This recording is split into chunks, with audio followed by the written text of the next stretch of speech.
put yourself smack dab in it. Hey, tomorrow,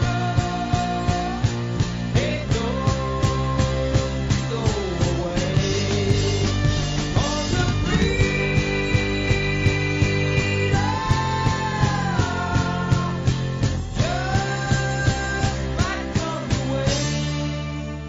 He's been looking at John Brennan's communication as well, then the head of the CIA. In your view, what is John Durham looking at? Marie, he's looking at three things: the factual predicate for this Russia investigation, and I'm not talking about the summer of 2016. I'm talking about stuff that happened in late 2015 and early 2016.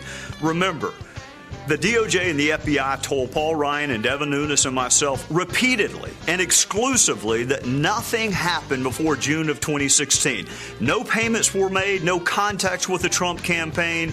I'm sure John Durham is looking to see whether or not that's true. He's also looking at the FISA process and misrepresentations made to the FISA court. I think he's also looking at that ICA, that intelligence community assessment that John Brennan got done towards the end of the Barack Obama tenure to make sure whether or not that was thoroughly investigated and whether or not all the right information made its way into that ICA.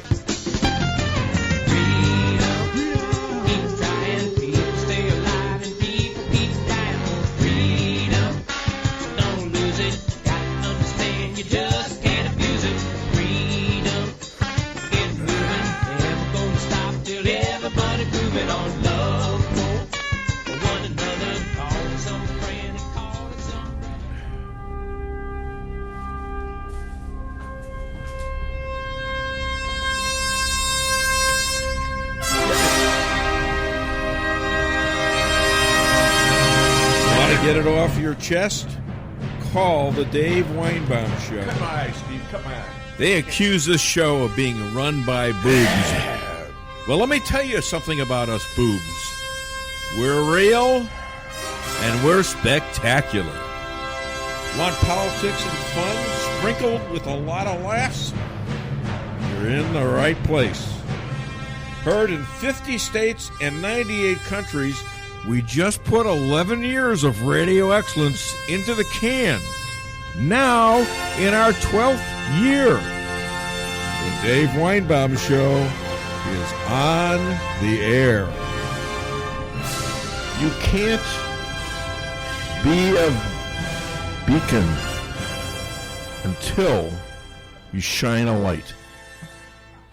Donald Trump came in with a whole philosophy of America first, somewhat reminiscent of the fight that George Washington had with his lack of support from a Congress that could go either way, stay with the king or back George Washington if he succeeded. He had troops signed on for a year, and he was lucky to get that out of them. When they lost, and they lost many battles, he was always one battle away from what should have been a swift victory for the British. Diminished to begging his army to stay, to fighting for food and arms to survive, only when France came to ally with America and George Washington were they able to turn the tide. Trump, like George Washington, got Zippo respect from the rhinos in cohorts with the Dem communists, the mainstream media, intel, including the DOJ, the FBI, the CIA, the State Department, the DOD, the swamp, a group of mostly unelected creatures, slimy creatures at that, early on figured out that the way to get rich was to please their real constituents, like the UN, the snobby Euros, the anti-Semites, the anti-Christians, the jihadis, communist China, and others who made them rich and America weak. No one, with the exception of Lincoln, has ever declared a civil war like Trump did, and the swamp creatures panicked. They panicked into treason. Many original Trump supporters fled or were fired or leaked. And some joined the many. Others, like KT McFarland, Steve Bannon, Sebastian Gorka, Reince Priebus, many of the House Republicans and most GOPers in the Senate stood by Trump. His only allies were some of the people he actually shed from his administration. And now the results are shocking the hell out of the world, both economically, foreign, criminal, reform of the criminal system, people and jobs, businesses returning, and our enemies like Iran on the run. That's what I was hoping for from Trump when I backed him early. It reminded me of this. Victories often occur when you see no way to succeed, but refuse to give up anyway. Or am I wrong? Call the show, 573-364-4433, and get it off your chest. Yes, I know you're pointing to something, but I'm not sure exactly what you want. JJ's on the phone. Yes, I know. Okay. Thank you. All right. I see the flashing light. I do appreciate the reminder, though. See, when you point down to the board, I don't know what you're talking about. Green means what? Caller? Phone. Okay, all right. See, now I'll remember. Okay. You told me that about 10 times, but I'm a little slow. We're growing. All right, We're now growing. I don't know who this is. Well, actually, I do now. You gave it away. But what's your name, caller? We'll go through the motions here. And where are you from? The beauties of live radio. This is JJ in wonderful Rolla, Missouri. All right, hit it.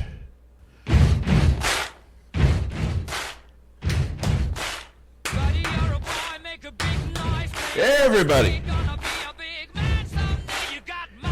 Face your big disgrace.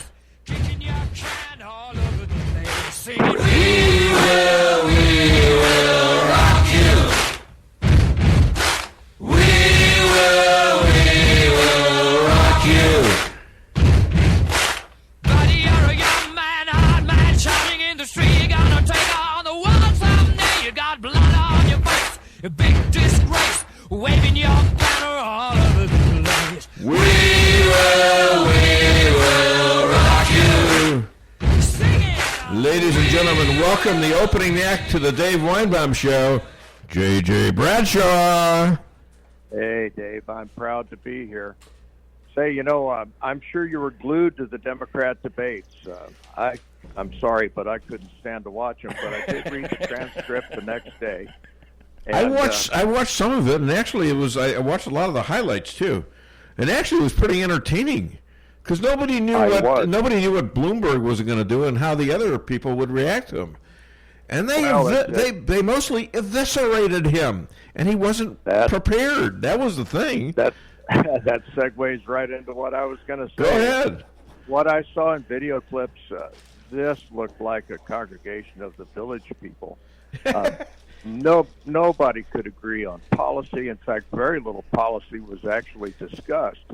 And, of course, Bloomberg got eviscerated on that stage, and I think that's what happens when you buy your way in and you're not really prepared for the major leagues. What's interesting about this thing, I think, is, Bernie came out on top, I suppose, if you could be on top of a dung heap. But the problem is the DNC, I think, really doesn't want Bernie because he's not electable. So they've got a quandary. They have a problem. Here's a guy that's a screaming communist, 25 years in the Senate, hasn't ever passed any legislation. All he's done is make a bunch of noise and act like the tyrant that he is. Bloomberg, I think, coming into this thing, actually had some hope of being on top of it at the end, and that sure didn't happen.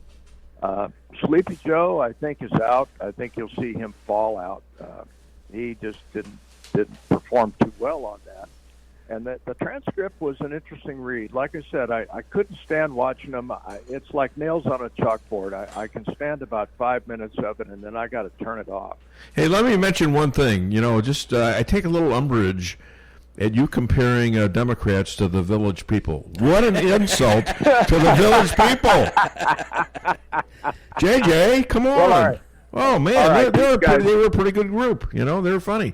Actually, okay. These Not guys as funny as the Democrats. Well, that's true. That's true. Come on. I mean, and can you imagine? You should have seen these guys crawling out of a Volkswagen in the middle of the circus. They're just a pile of clowns. Well, you're so right. Bloomberg, here's what I think. Bloomberg he's a real big narcissist. He doesn't have a lot of class. He thinks he does. But he thinks everything he says is right because he's a big boss of some big companies, and he comes off as somebody who can't relate to other people. Now, that being said, he could probably do a halfway decent job of administering a government. He did it for New York City, but he can't communicate. And that's where Donald Trump comes in. He's about the best communicator this country has ever had. In fact, he is the best communicator that I can think of ever. Ever. Yeah. Okay? Speaking of Bloomberg, this guy as of Tuesday, has spent $233 million on ads. I thought it was like 400. Well, 400 million total, maybe. Yeah, as of Tuesday, 233. That's direct money out of his pocket. Yeah. Trump has spent $19 million as of Tuesday. Now, having said that, any of these Democrats have a hard time filling a high school basketball arena. Yep. When they have a rally, and Trump is filling stadiums. So what does that tell you about support? Well, I think Donald Trump has got the support, at least of me. He's got my full support, and I think a bunch of us out here in the red states would agree with that. So what's going to happen in the election? Well, I think Trump is going to steamroll him because the Democrats aren't able, at least so far, have not been able to come up with a candidate that's anything but a nut job. Yeah. Well, they're not electable. Who's going to... Bernie's, he's got his loyal followers, and he's a consistent phony, but he's consistent about it. I mean, he's a socialist, and this is the one thing that Bloomberg pointed out. He's got 3 houses. He's got millions. What kind of a socialist is this? How come he's not sharing it with everybody? I don't understand. Let's call a spade a spade. Yeah, he's a communist. He loves communism. He spent his honeymoon in Moscow, right? Yeah. Sure. He identifies with these people. Like he's going to be the U.S. oligarch, just like in the Soviet Union. I don't think we want that. But any patriotic American doesn't want any part of that thing. Sure. Now, lately, they've been squawking about pardons. And so far, the statistics are Trump, 26, Obama, 1,927. So I want to hear from the Dems, what has Trump done so badly? And that segues right into Roger Stone. Now, this is the railroad job of the century, I think. This guy is, he's certainly no choir boy, no question. But they got him on procedural stuff over an investigation that was phony baloney to begin with. And it was based on, let me refresh everyone's memory here. It was based on the phony dossier from Steele that the FBI used to fraudulently get warrants on people in the Trump administration. And it was now it's come back that at least 2 of these warrants have been called fraudulent, and probably the rest will too very soon.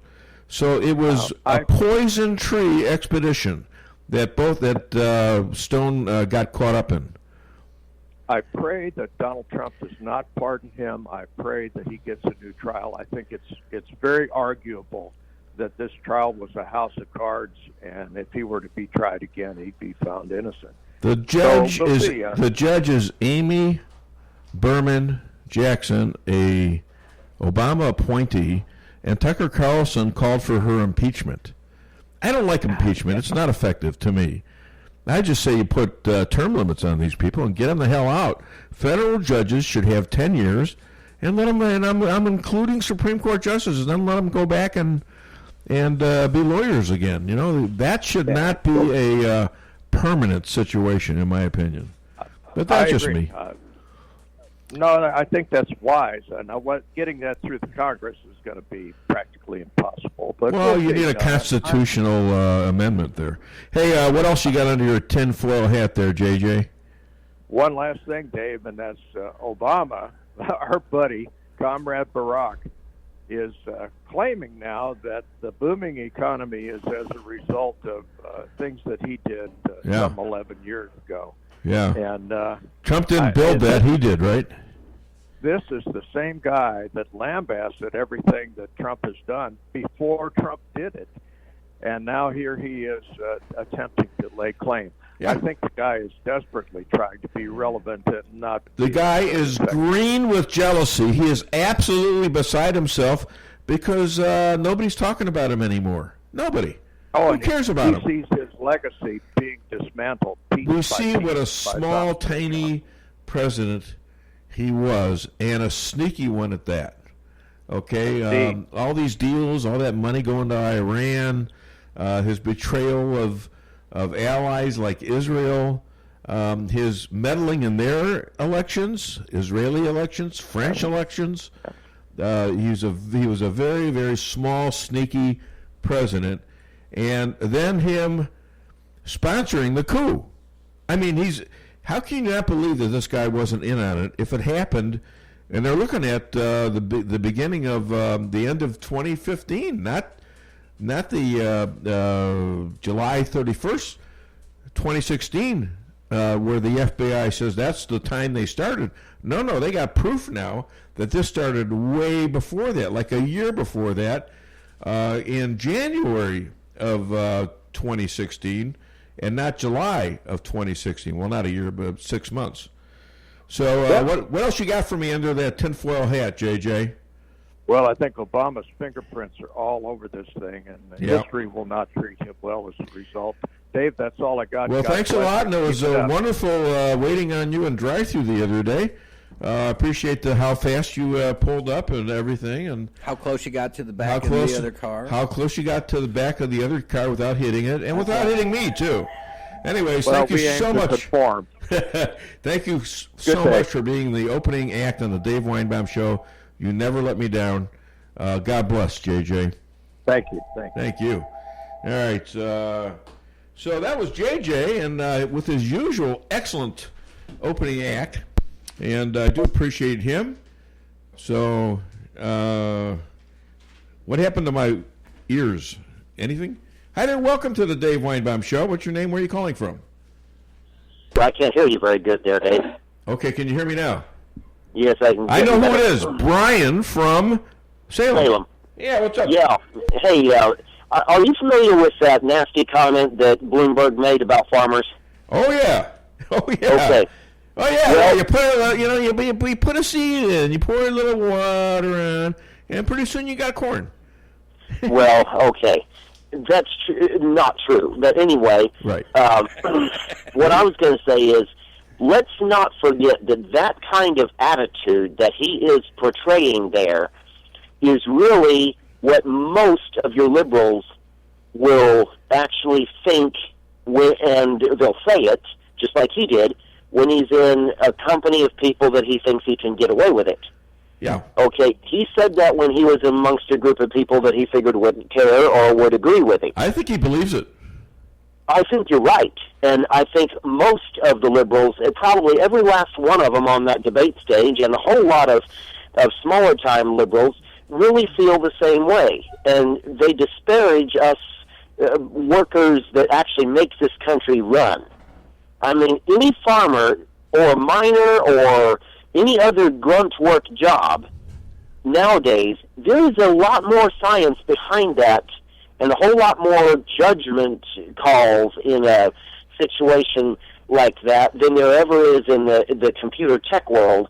And if we didn't have people who dug in the mines and who farmed and who raised animals to eat and cut down trees to build houses with and do all those other lowly, so-called lowly jobs, none of us would have a place to live. We wouldn't have anything to eat. Sure. And if we didn't have men who do the not-so-nice job, which I have done, of fixing sewer systems, then we'd really be in trouble. Yeah. Okay. Now, somebody should go up to the University of Missouri at Columbia and check out their agricultural department. I did that once. I had that's 45 years ago. No, it's like about 40 years ago when my son was going there. I checked out their agriculture, and it was amazing. And most schools have real expansive agricultural departments where you can become PhDs in this. It's a real deep science. It's what we eat. And then just at Rolla, that place used to be called the School of Mines, and the reason is they taught a lot of mining things up there. Sure. The so-called lowly jobs of today are not nearly as dumb as people think they are. There's a lot of judgment calls, a lot of science, a whole lot of knowledge, and these liberals that despise these people are going to disadvantage these kind of people in their legal decisions. Well, that's what they're trying to do. They're trying to get rid of people who support Donald Trump and anybody that's connected with farms and flyover country. We are targets because we're ignorant, stupid people who can't figure out how to do anything else but drop a seed in a hole and pour water on it. That's us. Now, I have worked... Well, Steve, anyways. It's not me.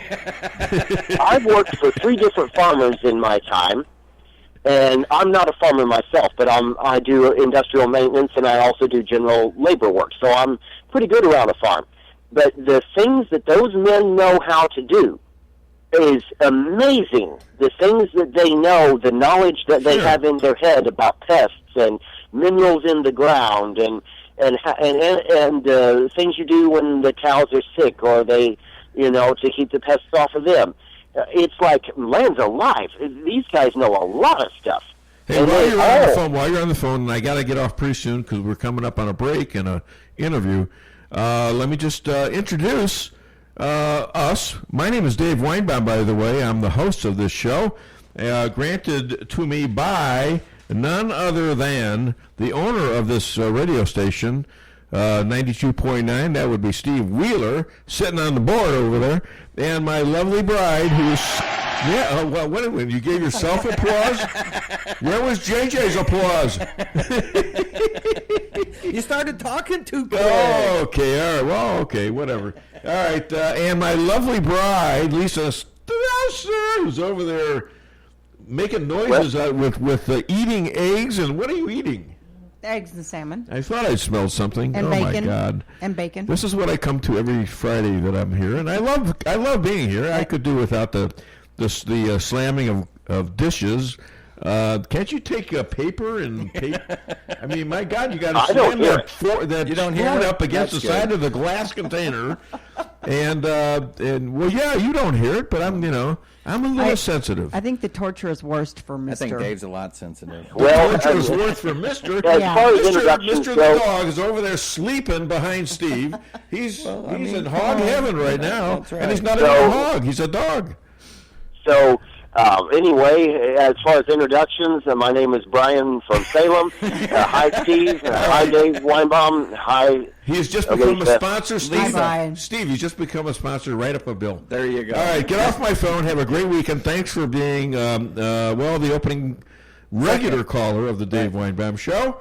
Have a nice day. Brian. Thank you, Brian. I appreciate your call. And I think we got something coming up. I don't know. I'm feeling like a Sicilian moment or something. Yeah, you got yourself a Sicilian moment coming up here, Got myself a Sicilian moment. There you go. Yeah.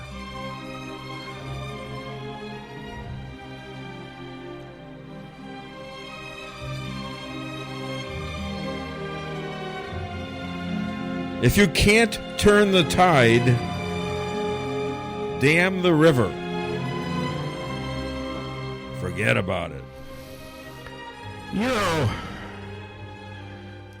all of us have these moments where we're frustrated. We just can't do certain things.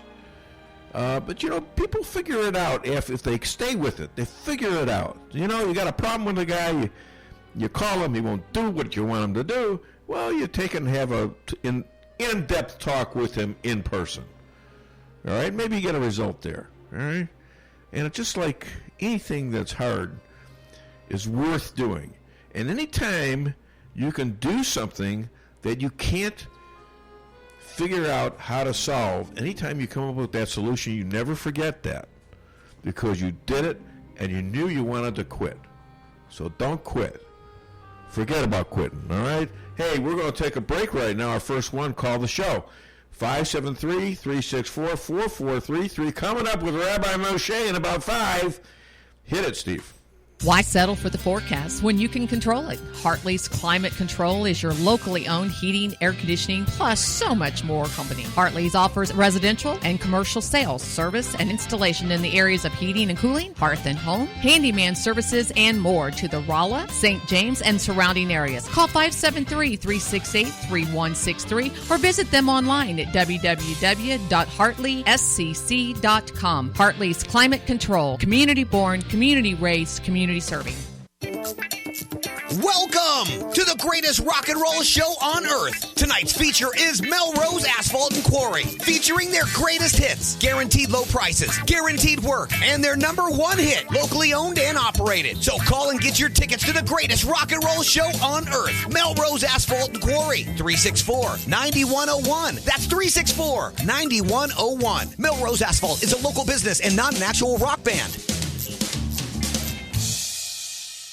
Hi, this is Sarah Weinbaum, massage therapist at Lavish Day Spa, formerly known as Terra Day Spa. Come visit me at our all-new location on North Bishop next to Steak and Shake.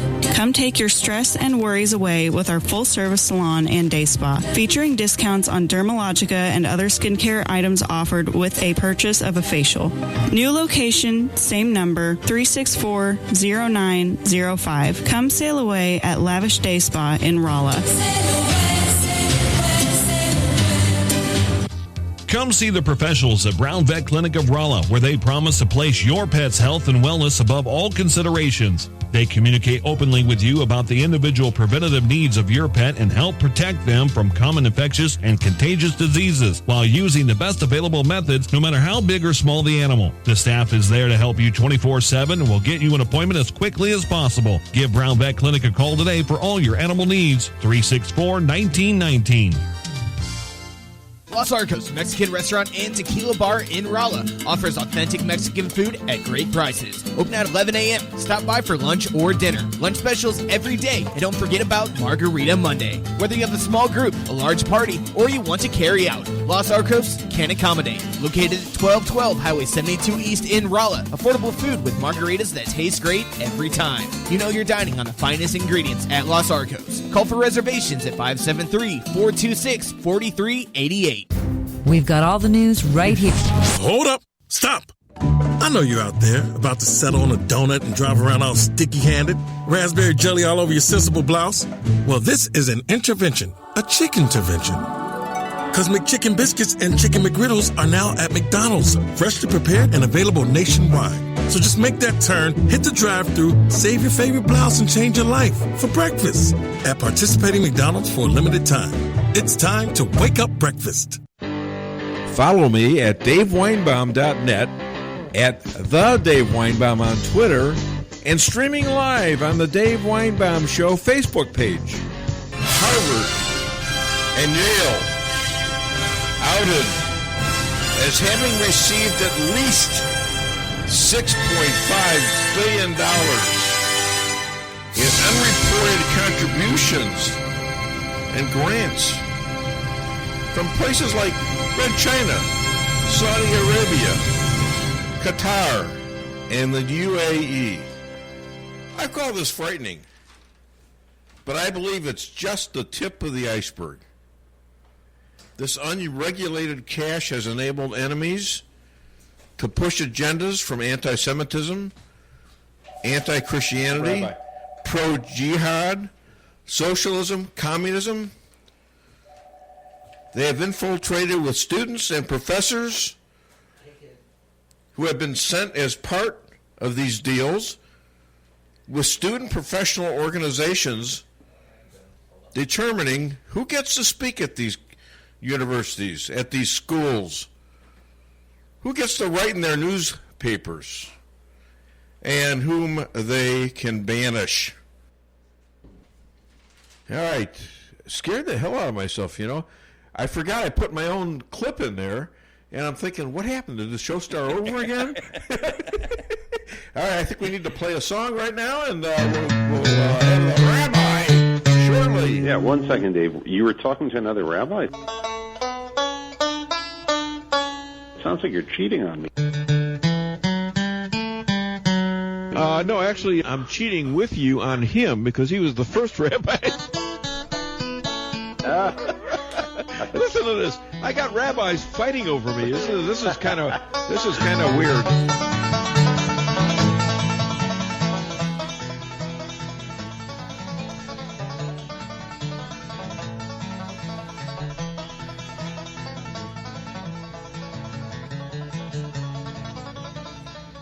This man. Oh yeah. No, after I introduce him, you see how that works? Yeah. I do now. This man travels the world, uniting Christians and Jews and blacks. Official rabbi to the Dave Weinbaum Show in the state of Missouri, and future rabbi to the Trump Third Temple Hotel, Golf Course, Casino, and Spa. Please welcome, in the States, Rabbi Moshe Rothchild. Oh, my goodness. Your relatives in Miami are listening to this right now, I bet. Hi, Rabbi. How you doing, man? Yeah, I'm good, Dave. How are you? I'm good. Thank you for asking. Now, the elections are on March the 2nd, and Netanyahu challenges Gantz, General Gantz, to a debate. And when he denies him, Netanyahu calls a general a coward. What does he think that's going to do for him? Well, first of all, it's pretty rare in Israeli politics that we have live debates. Unlike here, where there seems to be, I think the next one's in another week or so. It's pretty rare to have a live debate. So Netanyahu challenged Gantz to a live debate on TV. And Gantz basically responded and said that, he thinks Netanyahu is just using it as a ploy to deflect the attention that Netanyahu is getting because he has a trial coming up on March 17th. So Gantz refused to engage in a debate.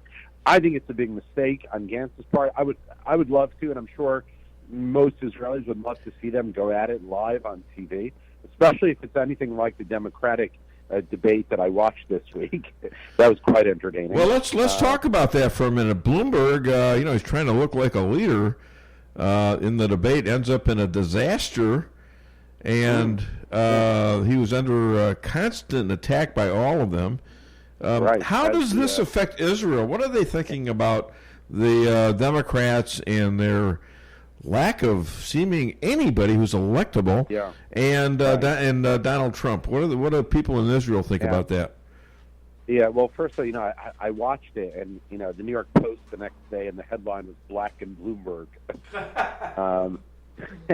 But he really got clobbered. Oh man! I think what Israelis are thinking basically when you look at the candidates, the slate of the Democratic candidates, you're not seeing anyone there that's really strongly pro-Israel. And they each one is Elizabeth Warren and Mayor Pete. They seem to be, connecting aid to Israel with trying to get Israel to do what the United States wants, as opposed to Israel being a free country. Yeah.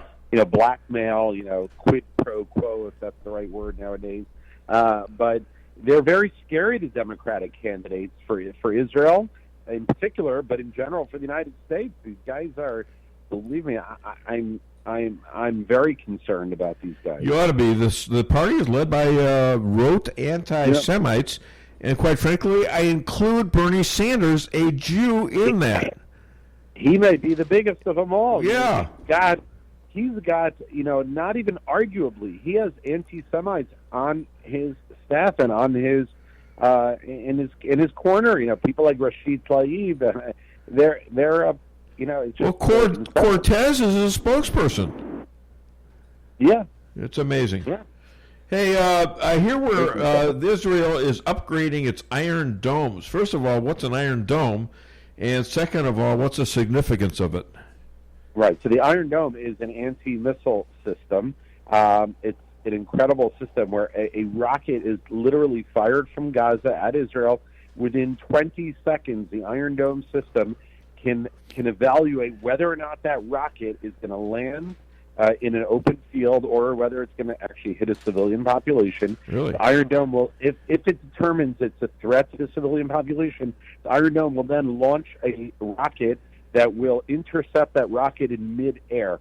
Now, all of this is done in 20 seconds. It's an incredible technology that Israel has, and like I said, it's incredible they can do that, but I still can't get good phone reception. And maybe you can catch up the clock, because you usually call a minute or two late. That should really from Israel. So, So they announced that they've upgraded the system. What does that mean? We don't know exactly, but this is what we think it means.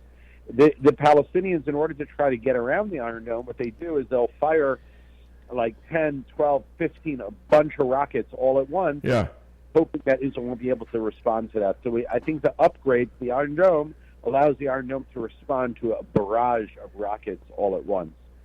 How about you are attacking back in kind, aren't you? Only your missiles should land where you want them. Right. Well, the Iron Dome is a defensive weapon. It's not, we do attack back, but not with the Iron Dome. We use our Air Force. So I was listening to something. I think I was listening to your tape, of all things, that you send out weekly, which everyone ought to get. Does Israel have the cure for coronavirus? Well, we don't have the cure, but we have a device. It's called CoughSync that Israel has been developed, and now they're using it in China, and it relieves a lot of the symptoms of the coronavirus. Now, a big part of the virus, people are coughing up all kinds of phlegm, and what the machine does, it actually simulates coughing, and it clears out the lungs through this computer simulated coughing and therefore people don't need, health workers don't need to be in the vicinity of the people who have the virus in order to clean the coughing and to help them, but the machine helps them cough. And it's an incredible device. It doesn't cure the coronavirus, but it definitely helps treat it. Well, I would love for them to develop this device in Judea and Samaria and the West Bank, and then see everybody try to boycott it. That would be amazing. Yeah, they'd wipe themselves out. But you know what? Yeah. Sometimes you think maybe they are trying to wipe themselves out because they won't agree to peace. Yeah, I mean it's a ridiculously self-damaging situation there. They hate you more than they love their children. Exactly. Think about that. You know, that's the biggest problem. That's exactly the problem. Now, but it was amazing though. Israel this week. I don't know if you listened to my report, but Israel this week flew commercial flights over the country of Sudan. How did you know that was my next question? Oh, I didn't know, but I think you're psycho. I mean psychic. Sorry. I'm psycho. Yeah. Hey, I was going to be a psychic, but there's no future in it.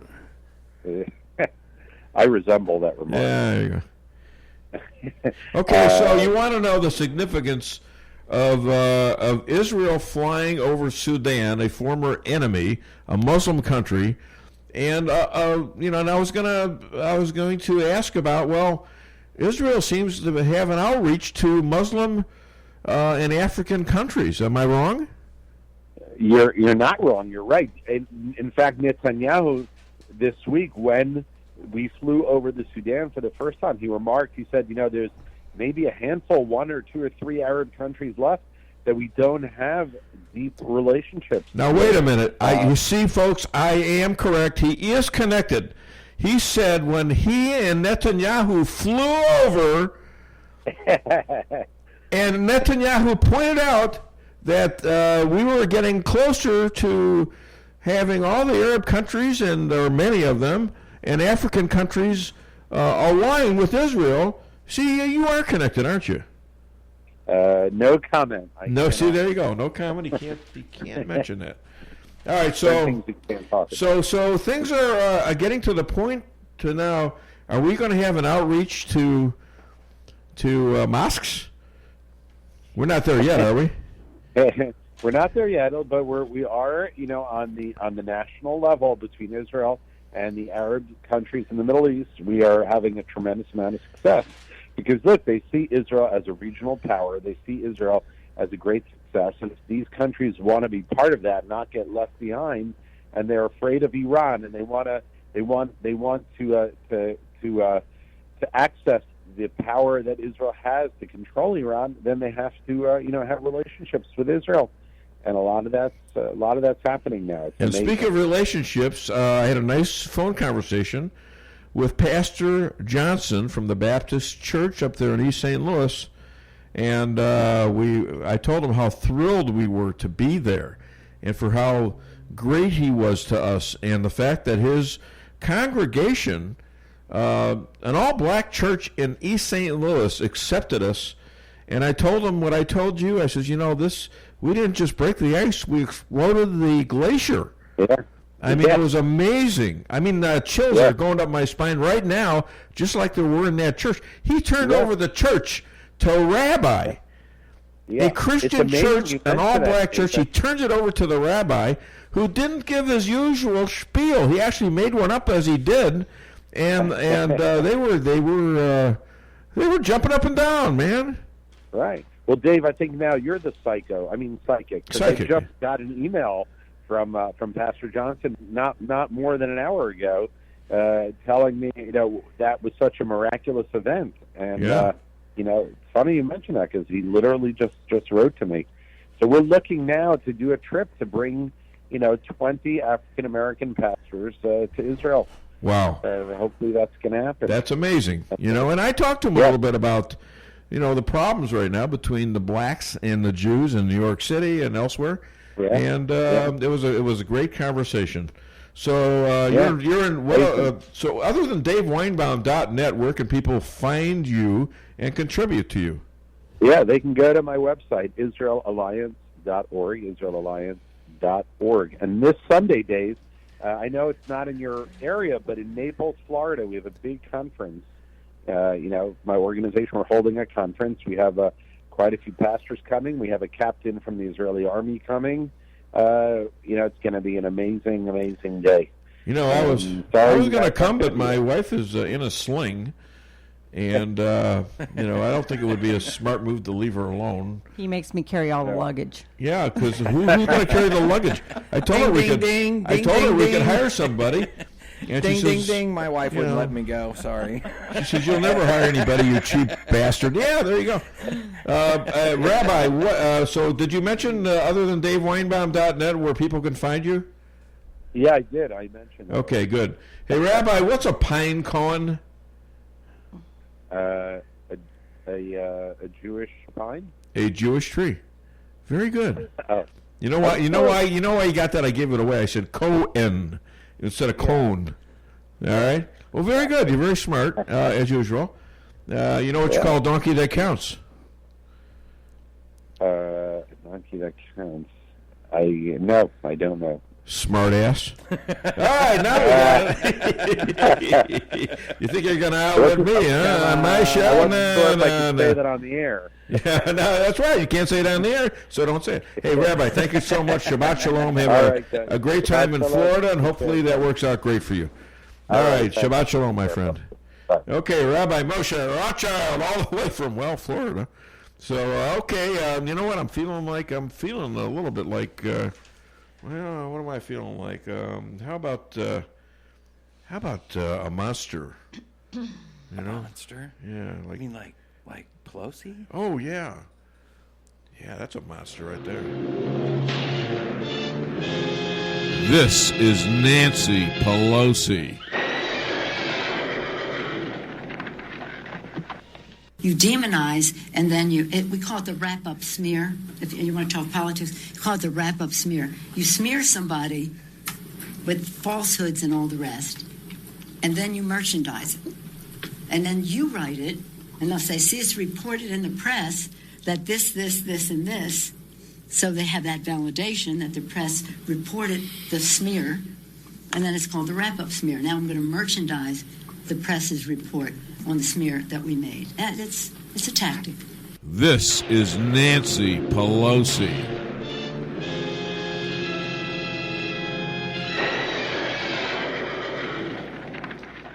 And we have the lineup to talk about this. Now, you heard the rabbi. You got some really good information there. So did I, for that matter. And Cheryl Chumley, the editor of the Washington Times, is calling me in about 15 minutes.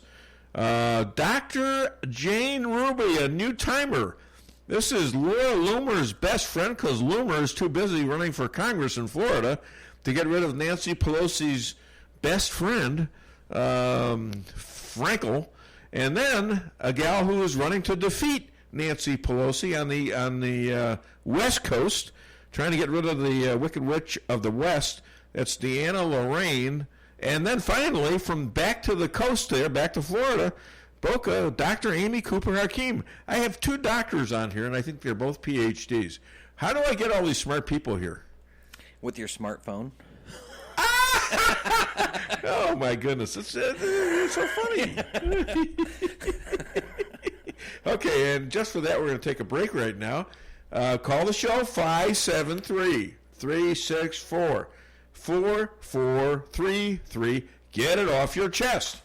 Make the Hope family happy by bringing home Lee's famous recipe chicken. Choose from one of our many different specials, like the 16-piece classic or breast strip family meal, to the 8 different daily lunch specials. Call today for your next catering at 573-364-9330 or visit us on the web at leesrolla.com or just stop by Lee's famous recipe chicken in Rolla at 1902 North Bishop Avenue.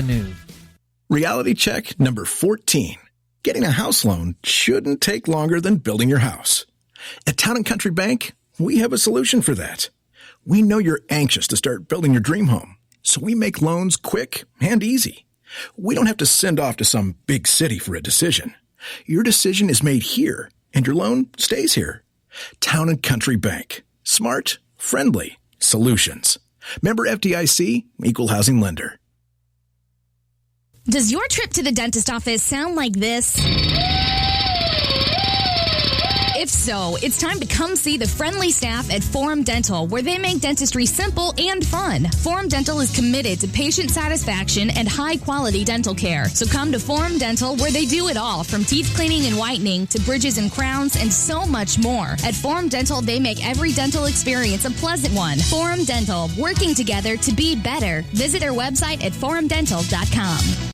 Every business needs just the right sign to get people into your business. Missouri Neon Outdoor is here to help. Missouri Neon Outdoor has been family-owned and serving the Ozarks for 80 years. Outdoor advertising remains one of the most cost-effective ways for businesses to build awareness and drive customers to their door. And they offer billboard coverage in over 25 counties in southwest Missouri. Missouri Neon Outdoor has an expert creative staff that can design a great look for you. Call today for available locations in your area. 1-800-788-1778.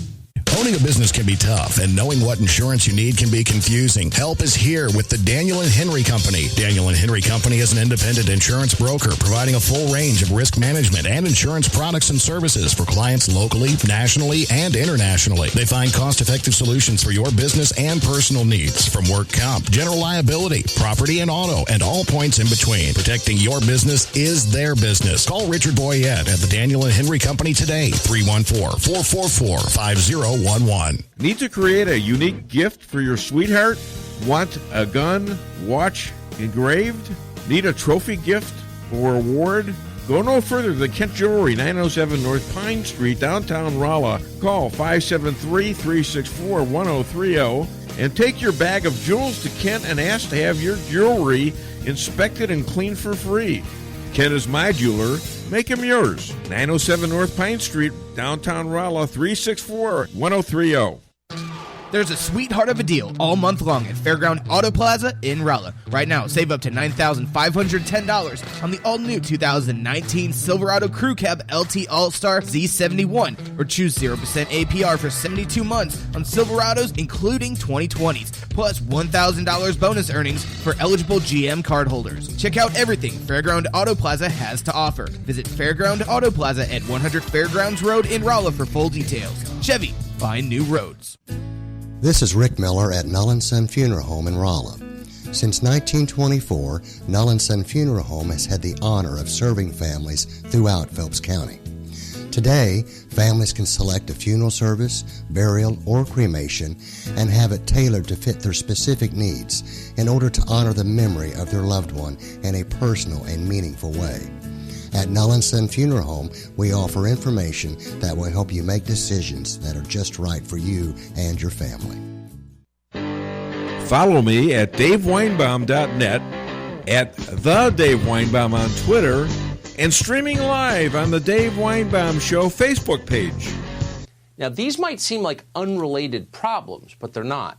A single theme unites them: a systematic decision by many of our country's most powerful leaders to sell out America to China. Those jobs that were outsourced, they went to China. Those rising home prices, all cash Chinese buyers are a major contributor to that, though it's almost never said out loud.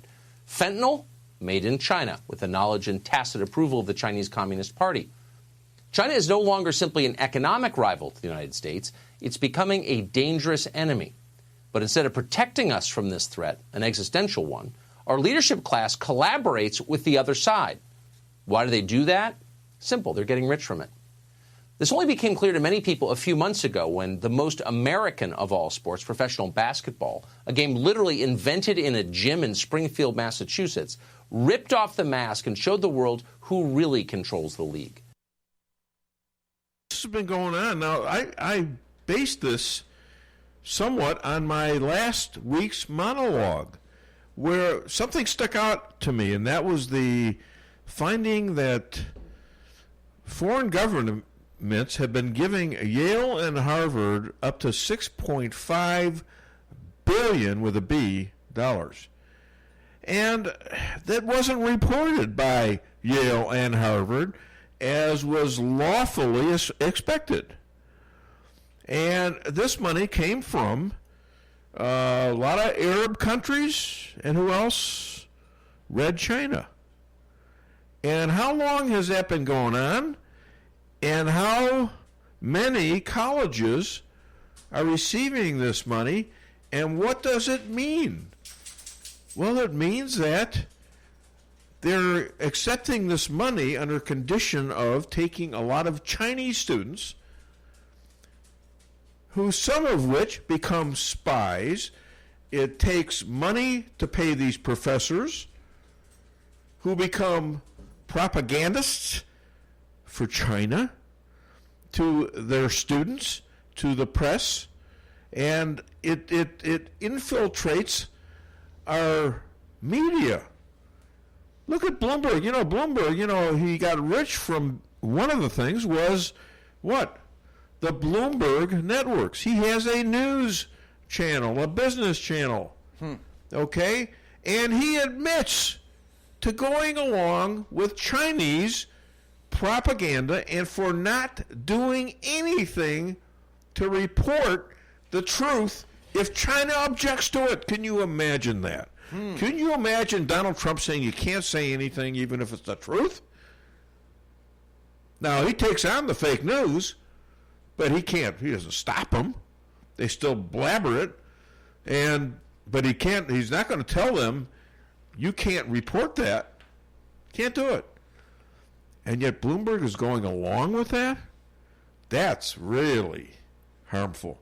And that means that the Chinese government is slowly but surely taking advantage of this, and Trump is trying. What does that mean, Steve, when you hold your hand cupped like that and you shake it? Got him by the balls. Oh, thank you. All right. I didn't understand. You know, and you were probably afraid to say it. I'm a little bit. I got virgin ears, baby.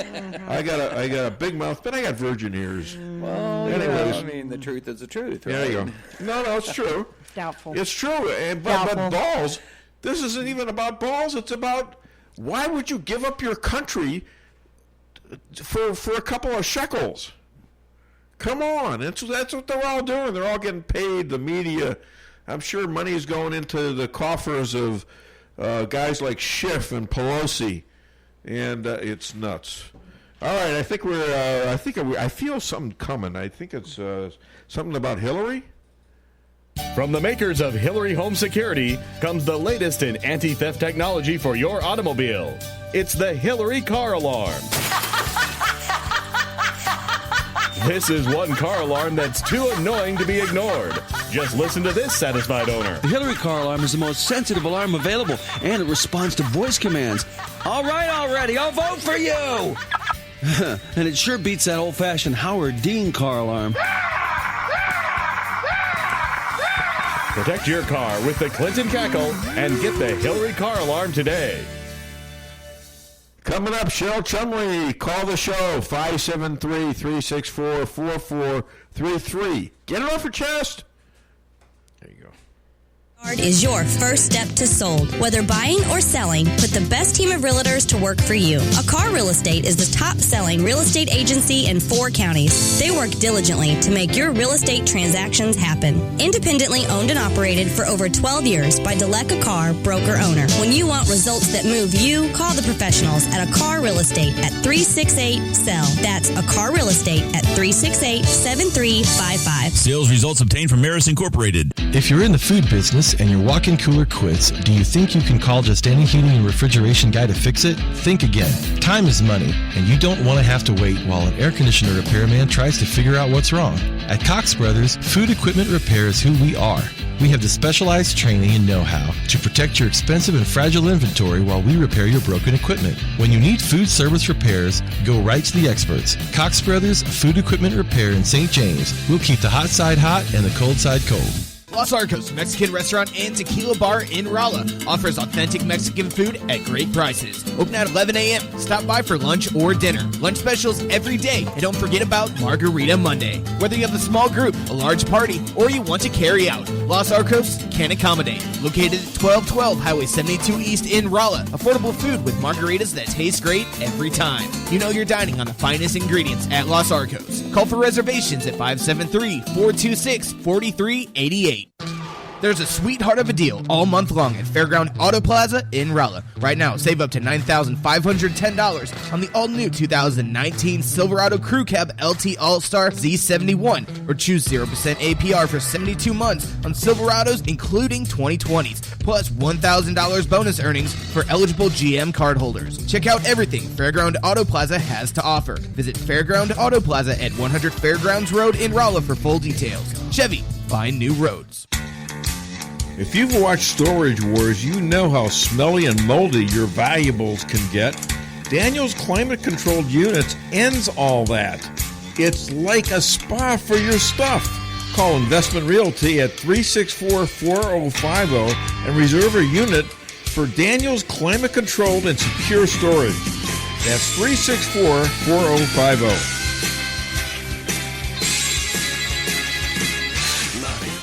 Sydney's at 707 North Pine, downtown Rolla, invites you in Fridays for one of your favorite steaks. Voted #1 steak. Whether it's the hand-cut ribeye, or the slow-roasted prime rib, or the succulent Kansas City strip, or new to Sydney's Applewood smoked beef brisket. Watch Facebook for this Friday's favorite. Still only $14.99 each. And stop in today for your St. Pat's t-shirt, only $10, or hoodie for $20. And remember, St. Pat's at Sydney's is a Rolla tradition you don't want to miss. Look, like, and share on Facebook. Sydney, 707 North Pine, downtown Rolla. Follow me at DaveWeinbaum.net, at The Dave Weinbaum on Twitter, and streaming live on the Dave Weinbaum Show Facebook page. NBA General Manager Daryl Morey, you'll remember, wrote a tweet supporting pro-democracy protesters in Hong Kong. In the resulting backlash, the NBA and Morey both apologized for daring to criticize China's fascist regime. And then LeBron James weighed in and explained to us that actually freedom of speech in America is vastly overrated. So many people could have been harmed, not only financially, but physically, emotionally, spiritually. So just be careful what we tweet and we say and what we do, even though, yes, we do have freedom of speech, but there can be a lot of negative that comes with that, too. Yeah, that was... Just be careful with what you tweet or say because the Chinese are watching. That's Tucker Carlson, and that was LeBron James, and we know what he's talking about. Shut the hell up about this free speech thing. We don't want Chinese to back out of the NBA. I mean, another industry. The mainstream sport in America is now run by the Chinese government. Can you believe that? Ladies and gentlemen, we got a special guest here, and I think we're going to play her song right now. Time after time, I've done my sentence, but committed no crime, and bad mistakes, I've made a few, I've had my share and kicked in my face, but I've come through, and I need to go on. We are the champions. Ladies and gentlemen, big treat. Online editor to the Washington Times, speaker, author, Novak journalism fellow, and the media goddess to the Dave Weinbaum Show, Cheryl Chumley.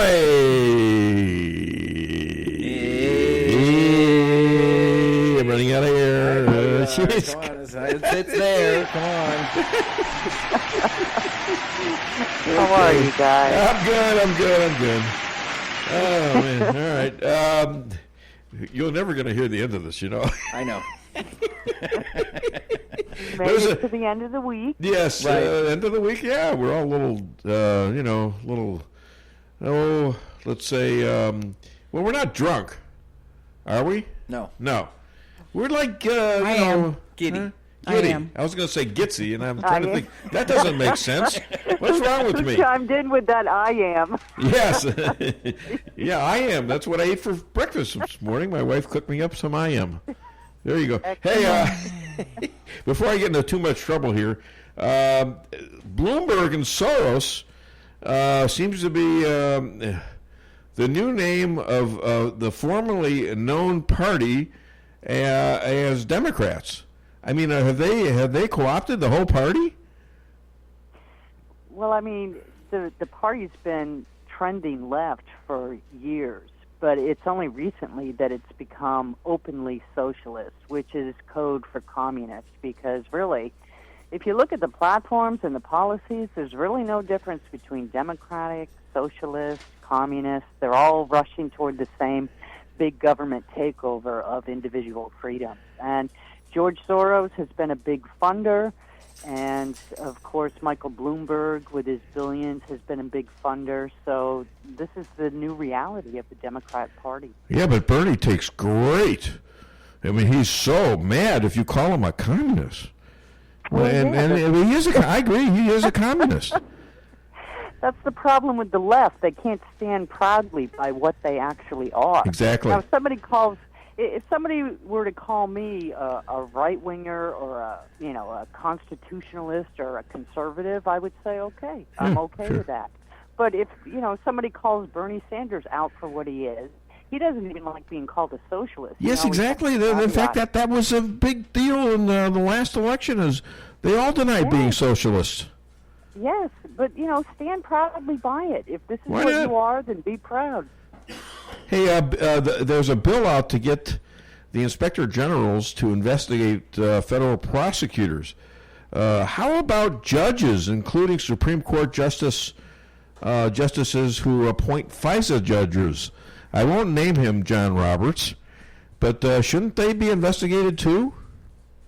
Yeah, well, because we've spoken about this before and I've written about this before, I am not a fan of the FISA courts. The whole FISA system, I think, is rotten to the core. And I think at least if you can start chipping away at that and holding those who go to the FISA court, requesting the judges to give warrants, secret warrants. If you can hold those people accountable, at least that's a chip in that block. And I would be happy with that. And then after that, then we could start looking at the judges. Yeah, everybody's giving the judges a pass here. I mean, what? They don't know flimsy evidence when they see it?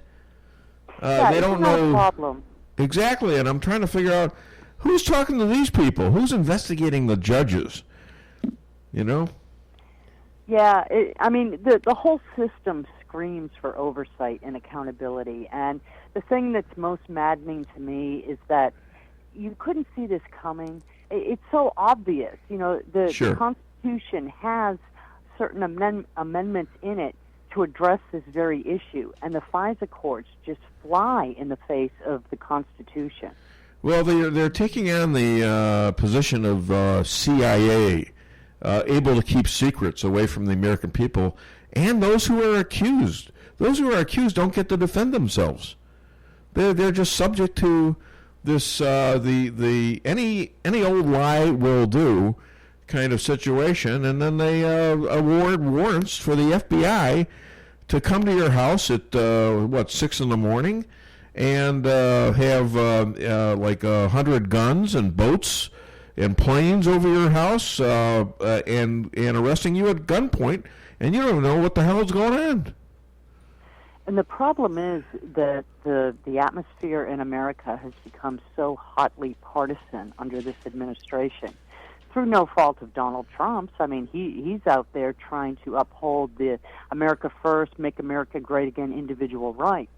But the left has become so enraged with that they've created this system of partisanship where what should be bringing Americans together of all political the idea of the government spying on innocent Americans who haven't been suspected of committing any wrongdoing, that should be a nonpartisan. But now it's not, and we have people on the left cheering when the government puts under surveillance its own innocent citizens, so long as those citizens are Republicans or Trump. There's always going to be a two-tier system. It's just a matter of how much we can control it and limit it. You know, hey, if Obama's economy, and he's so green with jealous, it's amazing. If his economy was so good, why didn't Hillary run on it? Well, why didn't we see his great economy the first term that he was in the White House? You know, if Obama knew what he was doing with the economy, then we shouldn't have the moniker of him as food stamp president. We shouldn't have had, jobs. The jobs numbers start taking into account part-time jobs. We shouldn't have had these disguised, skewed government figures on what the true joblessness rate was. But all that happened under Obama. And let's not forget all the businesses that fled the country under Obama, to the point where his administration had to put out a policy in the media saying that it was unpatriotic for businesses to leave America. Yeah. As soon as Trump came into office, these businesses started coming back. They started hiring. So the common sense, you don't even need the numbers to compare the two different administrations' economic policies and see that Trump has instilled confidence back in this U.S. economy. And you saw that almost from the get-go in the Trump administration in various polls. Yes. That businesses suddenly were very, very supportive of what Trump was doing, and they weren't supportive of what Obama was doing. So, hey, what is do you think the numbers that show up at Trump rallies still are more indicative than the polls? Oh, absolutely. Again, you and I spoke about this back during the elections. We talked about this back in 2015 or 2016, I forget which. And back when you had indicated that you were for Trump, and it took me about a month to figure it out. But then again, you're a great editor of the Washington Times, and I sell hamburgers for a living. So, well, it's more that based on my personal experiences of growing up in Massachusetts, And seeing the crowd sizes that Donald Trump drew in Massachusetts, where it's far leftist ideology all around, that was just a red flag that those polls back then were completely skewed. And look at what he's doing now. Once again, he's duplicating the crowd sizes and even surpassing it, creating historical records in some instances. So these polls that have him hovering around 45, 40%, maybe 49%, I think they're vastly underrating this president's chances for re-election. And now he's gaming the Democrats by going into these caucuses and primaries with a rally, and these guys can't hardly draw, half a high school stadium. Half a high school, not stadium, but I mean gym inside. So he's really amazing in terms of what he's doing to the Democrats, and people are seeing this. And that creates even more concept that, well, maybe this guy's not such a bad guy after all. There's so much evidence building in favor of Donald Trump. I mean, you didn't really know 2016 just getting elected and inaugurated in 2017. You didn't know what this guy was going to do. But holy cow, did he get results? Yeah, I think you raised a good point. And when Trump first took office, of course, he had no political experience. He was a businessman. He was very arrogant, and I'm going to change this and that and so forth. And people didn't believe that he would actually uproot the political system and take on the deep state. And as time has gone by, he has. He's done what he said. He continues to do what he said he was going to do. And I think he's won over a lot of naysayers in the process and moderates who thought that he was going to be more liberal and not as pro-America as he said he was going to be. And now he's doing things like job growth and reaching out to the black community and doing justice reform, taking on issues that were primarily in the Democrat Party's control. So I think he's winning over more people now. I think just the blacks and Latinos, they're going to flip big time. And I mean, more than double the vote in the black community that voted for him the first time. And I think also the Latino, which really wasn't a bad vote for him the first time, but I think they're going to put another 10 points up at least for him. It's not even going to be close. He has done so much for them, and they know it. They're not they don't believe the Democrats anymore. They can see it in their pockets. They understand. They can see it in the jobs they have. They can see the fact that they don't need food stamps anymore. That they have come off of these roles where people no longer look for a job. Now they've dropped that completely and found jobs. Under Obama, that grew a lot. Under Trump, it's dropping. People are coming back to the market because they know they can get work. Absolutely. I think the one voting bloc he may still struggle with is women. But then again, if Bloomberg ends up being the Democrat Party's candidate, where would the women voting bloc go? Well, I think it's something about these New Yorkers. They take their liberties, don't they? Terrible. It's a horrible thing. Anyways, what was your opinion what was your reaction after McCabe was allegedly exonerated? Yeah, you look at what happened to Roger Stone, and you look at what happened to Andrew McCabe, and you wonder, where's the justice? It's just as simple as that. Where's the justice? It certainly isn't on the side of conservatives or Trump supporters. The same guy that exonerated McCabe wrote the letter to exonerate him, a prosecutor, is the new prosecutor on the Roger Stone case. Interesting. Isn't that something? Isn't it? Yeah. Yes. Okay, Russia, collusion too. Really? The Dems trying to bore the voters to death? Are they just trying to make us stay home? Because we can't who can stand this anymore? That was the first thing that's my interpretation, Russia collusion too. But that was the first thing I thought of when I saw the New York Times was citing intelligence people warning about Russia meddling in the next elections to elect Trump. And I thought, geez, here we go again. Yeah. You can just picture Adam Schiff in the wings working his little devious plans in the background to somehow turn this around and find some Trump associate, low-level associate, who has met with Russian authorities, and they colluded to bring Trump to victory in the next election. It's just, come on, find a different playbook at least. Yeah, at least the Ukraine was something new. You know, Yeah, it was stupid, but it was new. Now you got to go back to Russia. Oy vey. They can't. They're caught in this belt between the Ukraine and Russia. They keep going back and forth. It's incredible. Hey, other than Dave Weinbaum, other than DaveWeinbaum.net, where can people find you? On Twitter at CK Chumley and at the Washington Times. You know, I have a question. Yes? Where do bed coils learn to adjust to you? Where? Spring training. Oh, well, that's kind of cute. Thank you. Kinda cute. Thank you very much. That was kind of dangerous too, wasn't it? Well, why would that be dangerous? Well, you know, you had a dirty mind.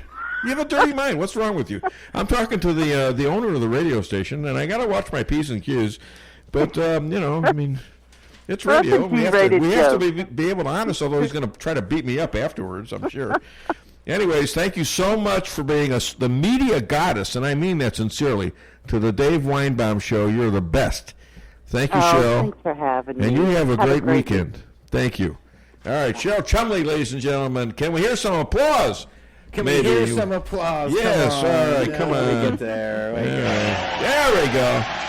There we go. Okay, that made up for it. There we go. All right, so we're back in the show, and I'm feeling I don't know. I'm feeling something here. Like a Sicilian moment? Yeah, I think so. Something like that? Yeah. You know, I love this song. That's what I love.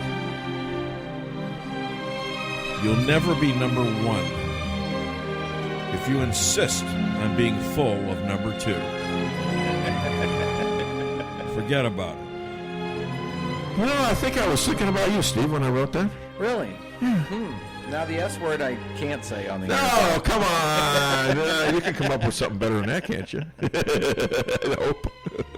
You're going to have the, what are they, the FCC on your butt? And SEC? No, it's the FCC, right? Yes, FCC. And I could force you into saying that. I would never get you into trouble like that, not intentionally. Let's hope not. And you're smart. You're a smart person. You know better. Yeah. So we're back on the show, and we got... who do we got coming up? Oh, we got Dr. Jane Ruby.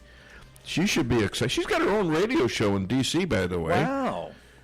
And the way I met this woman was, in fact, I probably should tell it on the interview itself because it was interesting. It was just a chance meeting, and my wife wasn't there, so I could sit next to a gal. And no, come on, it didn't work that way. It was the only seat open. And I wanted to get towards the front. You've used that one before. I have? Yeah. Oh, damn it. Yeah. No. You need something new here. I'm beginning to sweat, and I think we need a commercial here. So let's get a commercial in. Call the show, 573-364-4433. Get it off your chest. Fixing your computer should be as easy as learning your ABCs, right? Wrong. The easiest way to fix a computer is to take a hammer to it, but that doesn't fix anything. So go back to the ABC basics, or really just the A, like an A1 Tech of Rolla LLC. A1 Tech takes the stress out of repairs for you with quick turnaround on all electronic repairs. With mobile pickup and on-site services, including evening and weekends, A1 Tech will be sure to have you up and running as quickly as possible. Give them a call at 458-9175 or visit A1TechofRolla.com. Let me ask you something, partner. What are you doing for lunch? Surely you can do better than one of those fast food places or something that comes out of a brown bag. Come on over to Colton's Steakhouse and Grill. Lunch can be fun, tasty, affordable, and quick. Colton's has a special lunch menu. Steak, chicken, seafood, salad, sandwiches, and our Montana burger. Plus at lunch you get Colton's famous homemade yeast rolls. Now you got lunch plans. At Colton's, where we know what's at stake. Colton's Steakhouse in Rolla. Welcome to the greatest rock and roll show on earth. Tonight's feature is Melrose Asphalt and Quarry, featuring their greatest hits, guaranteed low prices, guaranteed work, and their #1 hit, locally owned and operated. So call and get your tickets to the greatest rock and roll show on earth. Melrose Asphalt and Quarry, 364-9101. That's 364-9101. Melrose Asphalt is a local business and not an actual rock band. Why settle for the forecast when you can control it? Hartley's Climate Control is your locally owned heating, air conditioning, plus so much more company. Hartley's offers residential and commercial sales, service, and installation in the areas of heating and cooling, hearth and home, handyman services, and more to the Rolla, St. James, and surrounding areas. Call 573-368-3163 or visit them online at www.hartleyscc.com. Hartley's Climate Control, community-born, community-raised, community serving. Price Chopper in Rolla for the best quality products and the freshest produce in the area with a full-service deli, bakery, and butcher cafe. You can feed the whole family with ease. Cold cuts to sushi, barbecue, and a huge salad bar. Kick back and relax and enjoy your lunch in our dining room located in Forum Plaza on Forum Drive in Rolla. Don't forget to sign up for a rewards program and save money on groceries today. For orders and catering, give them a call today at 573-364-1771. Open 7 days a week, 6 a.m. to 11 p.m. Price Chopper in Rolla. Every business needs just the right sign to get people into your business. Missouri Neon Outdoor is here to help. Missouri Neon Outdoor has been family-owned and serving the Ozarks for 80 years. Outdoor advertising remains one of the most cost-effective ways for businesses to build awareness and drive customers to their door. And they offer billboard coverage in over 25 counties in southwest Missouri. Missouri Neon Outdoor has an expert creative staff that can design a great look for you. Call today for available locations in your area. 1-800-788-1778. Hi, this is Sarah Weinbaum, massage therapist at Lavish Day Spa, formerly known as Terra Day Spa. Come visit me at our all-new location on North Bishop next to Steak and Shake. Come take your stress and worries away with our full-service salon and day spa, featuring discounts on Dermalogica and other skincare items offered with a purchase of a facial. New location, same number, 364-0905. Come sail away at Lavish Day Spa in Rolla. Come see the professionals at Brown Vet Clinic of Rolla, where they promise to place your pet's health and wellness above all considerations. They communicate openly with you about the individual preventative needs of your pet and help protect them from common infectious and contagious diseases while using the best available methods, no matter how big or small the animal. The staff is there to help you 24/7 and will get you an appointment as quickly as possible. Give Brown Vet Clinic a call today for all your animal needs. 364-1919. Follow me at DaveWeinbaum.net, at The Dave Weinbaum on Twitter, and streaming live on the Dave Weinbaum Show Facebook page. They are prepping foreign and domestic spies to graduate to the swamp. The DOJ, FBI, State Department, Department of Defense, White House, NSA, and judges who are trained to be anti-American, pro-world, pro-UN, and socialists and communists.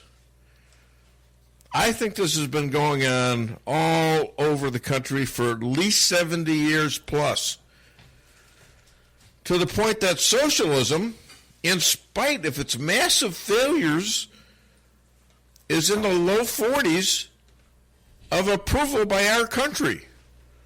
And announced socialist communists like Bernie and company are primed to be the leaders of the Democratic Communist Party. All right, we're back. And coming up, we've got Dr. Jane Ruby. That should be a lot of fun. This is Laura Loomer's best friend. And we'll tell the story of how we met, and it was kind of interesting. And she claims that I asked her to be on the show. I may have, but I don't remember. And then she wrote on social media, on Twitter, that why hasn't Dave Weinbaum called me? Well, then. I know. Get that smartphone and out, so I wasn't sure about that. And this woman has her own show. Wow. And she's best friends with our good friend, Laura Loomer. Right. Loomer got a little busy, so I think she's staying at Loomer's house on the West Coast, or East Coast. Right. She's down in Florida. Yeah, she's down in Florida, right. They're in the West Palm Beach area. Right. You know, they're hanging out with the Trumps. Right. Down there. So, she'll be on in about 5 minutes, and then after that, we've got DeAnna Lorraine, who is fighting like crazy to beat who? The Wicked Witch of the West, Nancy Pelosi. How do you do a horse? That's good. You've been radio longer than me. How do you do? You know, they say their name. Did you ever see Young Frankenstein? And they say that woman's name. Yeah, and the horses go Frau crazy. Stickler! It scares the horses. That's funny stuff. You know, hey, you know what I think? You know what I'm thinking right now? I'm thinking maybe there's a little bit of a immigration thing going on. Yeah, what do you think? Right there. I am for open immigration, but that sign we have in the front of the Statue of Liberty, give us your tired, your poor, your huddled masses. Can't we just say, hey, the door's open, we'll take whoever you got? Do we have to specify the wretched refuse? I mean, well, why don't we just say, give us the unhappy, the sad, the slow, the ugly, people that can't drive, if they have trouble merging, if they can't stay in their lane, if they don't signal, can't parallel park, if they're sneezing, if they're stuffed up, if they're clogs, if they have bad penmanship, don't return calls, if they have dandruff, food between their teeth, if they have bad credit, if they have no credit, Mr. Spot Shaving. In other words, any dysfunctional, defective slob that you can somehow cattle prod onto a wagon, send them over, we want it. You know, Seinfeld and Larry David, Larry David is a nutcase. And he wasn't all that accepted in the comedic world. I think he worked for SNL for a while. He used to walk off stage and get mad at the audience. And he only had one of his skits played on SNL when he was a writer for them. That's Saturday Night Live, for those of you in Branson. And he was a flop. But what a great comedy writer was hidden in that talent. And that's what I say to people. You know, I mean, you go through life and you think you've explored areas, or you don't even explore areas because you think there's no way I could do that.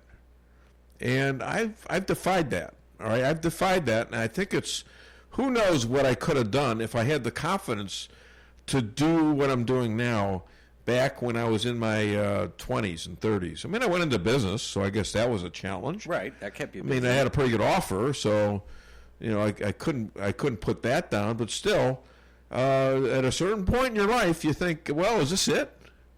You know, is this it? I mean, you see the limits and the scope of where you're going, and that's about it.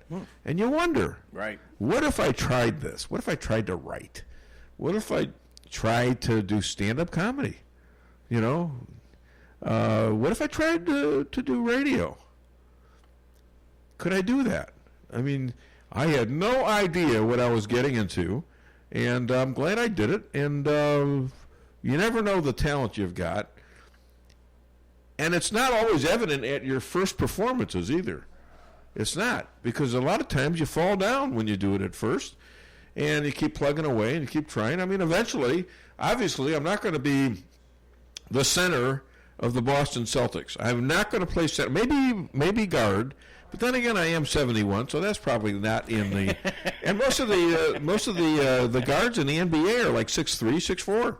And you're what, 5'2"? I'm 5'3". Oh, okay. No, 5'4". 5'4"? Yeah. Okay, you're taller than me then. I'm 5'2". Yeah, you must be wearing shoes. I do. I have lifts. You have lifts, really? I put lifts in. All right. Honey, why don't you give me some lifts? That way I can be taller than Steve. All right? And me, maybe. Well, yeah. How tall are you? 5'4.5". There you go. Yeah, she got to use that half thing. A half inch. Baby. Come on, baby. Oh man. I'd have said 5. So, you know, we got this corona disease. Corona disease. Now I'm talking serious here. You guys are just giggling. You're giggling. We're talking about your lips. Huh? Your lips. We're talking about your lips. My lips? Lips. What's wrong with my lips? Lips. Nothing but your black eyes. Do I have a lisp? Looks nice. Am I not talking right?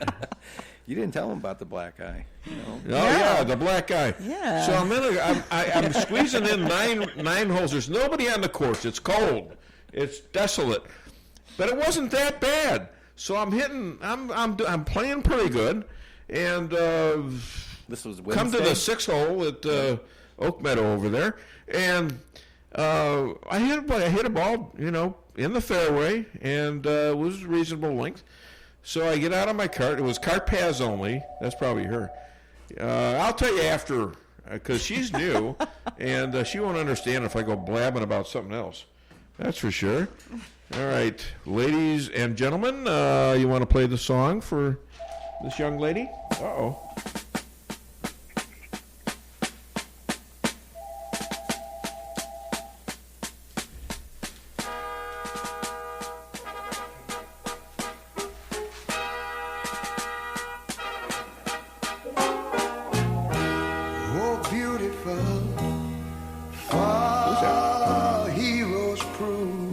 At 11.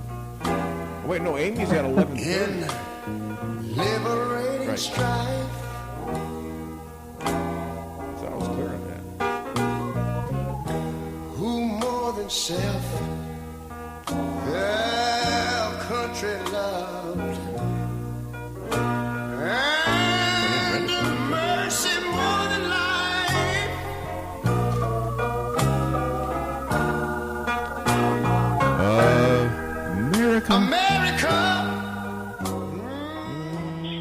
America. Ladies and gentlemen, speaker, conservative activist, health economist, host of Dr. Jane's DC show, please welcome the swamp tamer, Dr. Jane Ruby. There you go. Hiya, Dave. Hi, Jane. How are you? I'm doing great. It's so fun to be here. Thanks for having me. Great. Okay, now why don't you tell the story? Where did we meet? We met at the Phyllis Schlafly meeting in St. Louis. I believe it was last year or shortly before. 2 years ago, I think. Yeah. Mm-hmm. Already? Yeah. Well, time flies. And it sure does. And I sat next to you. And I guess we said hi or something, and they were asking about who is the best journalist you know. And I yelled out, Laura Loomer. Nobody was yelling Laura Loomer. And all of a sudden you said, wow, how do you know? Do you know Laura? I said, yeah, she's a good friend. And yep. I come to find out that you're her best friend. Is that correct? I'm her bestie and proud of it. The bestie, all right. And so you're taking her place today. And you have quite a career. You've got a radio talk show in the D.C. area. Is that correct? Yeah, it's actually an internet TV show. So we're live and on the screen. Well, I'm going to ask you later on in the show to where people can find you. But let's talk about your friend Roger Stone, who was just sentenced to over 3 years on a process crime. He has a new prosecutor, and his name is J.P. Cooney. Sarah Carter, you know who she is, right? Yep, know her well. She reports that Cooney signed off on not prosecuting McCabe. Isn't that ironic? Yeah, the swamp runs deep, Dave. I have to tell you, never before have we seen. I mean, we see the hypocrisy every day, but with this particular set of circumstances, Roger Stone getting, 3 years of prison plus for a process crime, when people that were actively involved in the coup to overthrow a duly elected president are set free, and Lisa Page drinking her wine, rubbing it in our faces on Twitter, it's just outrageous.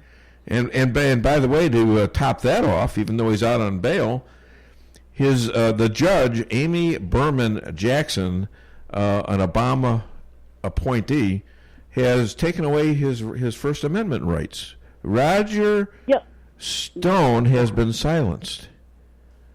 Yeah, this is unbelievable for an American citizen who's been convicted. I think a lot of us understood, even though we didn't like it, her gag order before his trial. because he is such a public speaker. But after an American citizen has been convicted, I mean, you don't lose your First Amendment rights to speak and to certainly speak out on behalf of yourself. And this is just, I think they're sitting tight to see the disposition of his. I'm sure they're going to appeal. Yeah. But I, after this is over, we have to just burn down the house. I mean, this is crazy that he can't even speak on his own behalf. Well, that brings up my next question. When Attorney General Barr openly objected to Donald Trump tweeting about the 7 to 9 year recommendation, which was absolutely ridiculous, what was your reaction to AG Barr publicly criticizing the president? Well, this is my own opinion. It's not a reflection of your show or anybody else. Well, that's why you're here. People know what I think, and they don't care anymore. I want you on here to tell them what to think. You better believe it. I have been ringing the red flag bells on AG Barr since he was installed a year ago this month. I've taken a lot of hits on social media from fellow conservatives, and I don't care. I'm right. I've always been right. This guy is not going to indict anyone. The fact that he criticized the president publicly, if that was a legitimate concern, he would have done it privately. But to make a public issue, he's signaling to his establishment, deep state cronies, that he's not going to do anything to expose the rats in the sewer. And I've always said from the beginning, and I said it from the beginning because in the first couple of months that he was installed as Attorney General, after Sessions, that phony and fraud, left us hanging, and then now he has the nerve to run for Senate again. We have the IG report. We were told to be patient. Horowitz's report, that came out. Nobody got indicted. Nobody got indicted under Sessions. Now we have AG Barr. In the first few months, think of all the low-hanging fruit, Dave. Yeah. We've got Benghazi. We've got the Obama. Sure. We've got the FISA warrants, the whole bit. Nothing. You got the Hillary destroying 33,000 emails. Yes, tons of low-hanging Obstruction fruit. of justice? Hello? And what has Bill Barr done? Nada. Well, that's Not what a thing. See, that's what I'm concerned about. And he's our last best chance, at least in the years that Donald Trump may have left. Maybe you can get somebody else. But here's the problem, as I see it. They're all from the same place. They're friends. He's friends with Mueller. He's friends with McCabe. He's friends with Comey. They go to lunch together. They play golf together. They go to parties together. They borrow money from each other. They talk on the phone. Their kids go and play with each other. How are you going to indict? How are you going to indict one of your best friends? Well, look, I think the president is the smartest guy in there, but he's got an equal number of bad advisors as well as good. And when you're thinking about hundreds of issues a day and all of this going on, I think that he's going to probably, after the election, and he's reelected, I predict that he will pick a Rottweiler as an attorney general and let it rip. I think he's been screwed over a couple times with Sessions and all this other stuff, and Mitch McConnell, who's part of that same swamp, and I totally agree with you. They're all from the same, cut from the same cloth. They're not going to hurt each other. And the proof is in the pudding. When people, tell me I'm crazy on social media, I say, prove me wrong. Where are the indictments? You know how easy that is? Listen, I'm one of those guys that believed that this guy was actually going to do something. Now I'm not sure. See, you're a little stronger than I am on this. And I still think there's an outside chance he might come through. I mean, what's he going to do with Durham? I mean, how's he going to do this? Everybody's expecting him to come up with something. And how he let this thing slide with McCabe, I don't know. Oh, that was so egregious. Let me predict for you Durham. Durham is not going to do squat because Durham is working under AG Barr. Nobody who's doing any of these investigations. Let me tell your audience something else. Everybody knows who Tom Fitton is from Judicial Watch. He puts all those FOIA requests in. He's always doing all that expose stuff. He's like the James O'Keefe of freedom of information. And I don't know, people don't even know this, but AG Barr has either ignored or rejected all of Tom Fitton's FISA or FOIA requests on a ton of information on investigations that are not even ongoing anymore. So that told me also that AG Barr is part of the dirt. All right, well, nothing's going to happen. Let's switch subjects because I think we've beaten that one to death, although God knows, I mean, how... the thing about Trump is he opened up the eyes of America, even if you're a liberal or... you probably all didn't know this, that there was this swamp out there. And these people have their own set of rules, and they're running the country, and they're not elected. And they tried to overthrow the president.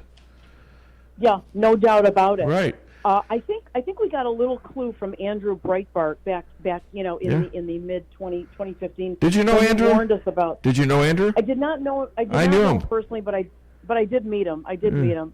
I envy you because he's just such an amazing. He was a neat guy. I followed him around like a puppy for one day, and we spent about 3 hours together. And I just followed him around. Would occasionally say stuff to him. Huh? He warned us. Yeah. He warned us about the swamp and how the media was in bed with the Democrats. And now we have a cabal of the Muslim Brotherhood, the left, the mainstream media, that it's all one bed. Huh. Hey, Ilhan Omar, we find out that she actually was married to her brother. Who knew? Oh. And what does this mean for Laura Loomer's vindication? I want people to know, if they don't remember, they can look it up, that Laura Loomer broke this story. She broke the Keith Ellison story of the two women that he beat up. She broke the story about Ilhan Omar marrying her brother and committing immigration fraud to get him into the country. Now she's an elected official. Nobody listened to Laura, and now Laura's being vindicated. I hope it makes a difference because there's no better guerrilla journalist, anywhere in the country than Laura Loomer. And now possibly a congresswoman. From your mouth to God's ears. There you go. Well, there you go. Absolutely. I'm hoping and praying for her. All right. So did you hear about this one? That just came up recently. College, COE, College refuses to put Charlie Kirk's Turning Point USA chapter on their campus without a hearing. And Trump has an executive order out there that says you deny conservatives their rights, and we'll withdraw federal funds. So you think that's going to happen? I think that's a great thing to do because money talks, and the president understands leveraging. I think it's outrageous. Charlie Kirk and TPUSA has done so much to try to reverse the damage, that colleges and universities have done with their left-wing, socialist, agenda. And, people need to hear both sides. I mean, we've got to get back to that. And I think the president's got his finger on the pulse of that situation. Hey, Jane, where can people find you? They can find me at my website, drjaneruby.com. They can find me on most Monday and Wednesday nights at 8 p.m. Eastern on the Exceptional Conservative Network. If you can remember that, that's actually the website where our show airs live. But I also stream live on Twitter and Periscope, so you can't miss it. Follow me on Twitter at Dr. James DC, and you'll never miss a show. Hey, Dr. Jane, I know you're not a doctor, right? You're not a medical doctor? You are a doctor in economics. I am a doctor. I am a PhD, which is actually the highest degree a university can confer over medical doctors, just FYI. But yes, I am a PhD researcher. Wow. You know what? I'll have 2 PhDs on my show today. It's amazing. In fact, she tried to weasel in on your time. She wanted to be the first PhD I hit on the show. She called me at 10:30 at the same time, just after you.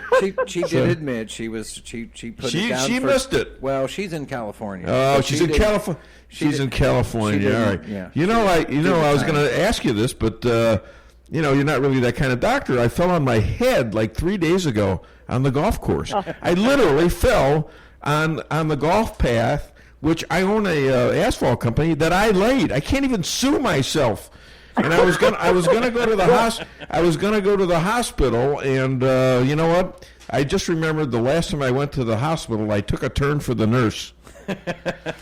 Ladies and gentlemen, Dr. Jane Ruby, thank you so much for being a star in the Dave Weinbaum Show, and you will be back. Love it. Thanks so much for having me. Thanks, and hi to the Illuminator, okay? I'll see her tomorrow. I'll be with her tomorrow. Great. Thank you so much. Okay. Bye-bye. Take care. Bye-bye. All right. Well, that's pretty good for a first interview, huh? Heck yeah, man. I barely talked to her. She's a powerhouse. She knows what she's talking Heck about. yeah. You know, she's good friends with Laura Loomer, and I was going to tell the story that I think I told it, didn't I? That I was sitting next to her, and they shouted, "Who's your favorite journalist?" And I said, Laura Loomer. She looked, what? You know Laura? She says, yeah, I back her. And who knew I was sitting next to her best friend? There you go. I just never remembered us talking about the show. Because, I was without my wife. I didn't want to pretend like I was coming on to her. Hey, baby, you want to be on my show? I wasn't going to do that. I mean, my wife wasn't there. You've done it before. I have not said that way, and I've never said that. I've seen you flirt on Twitter. Well, okay, every time you talk to a woman, you're subject to being accused. Get him on my show. Oh, stop. That's just wrong. It is wrong. That's exactly my point. Okay, I've been doing this for 12 years. My question is, yes, does it work? Yeah, okay. Sure it does. See? Well, okay. Admission to guilt. That's right. right. See, he didn't even catch it, did he? Yeah, it works. Of course you do it. Well, okay. I'm just nice to them. I'm not flirting. Yeah, I say, can we have a chat? And I call them goddess, and they love that kind of thing. They love the pampering. Now, if I could only treat my wife like that, quit smooshing up the.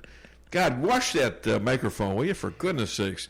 She's kissing the microphone. That's terrible. Yeah, you got to kiss something. Yeah, kiss. I got you something for you. Oh no, we can't go there. Stop this! You're dragging the show down.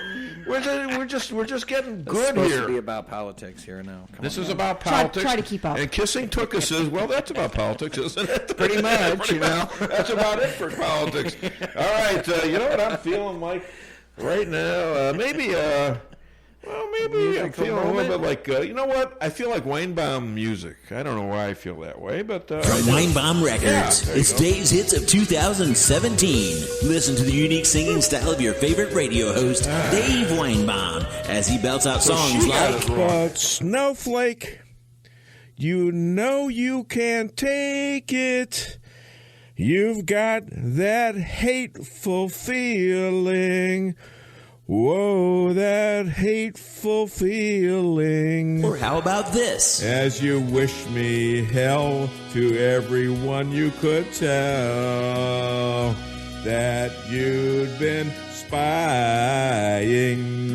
over me, spying over me. Then you spread your views to the mainstream news. And timeless memories like...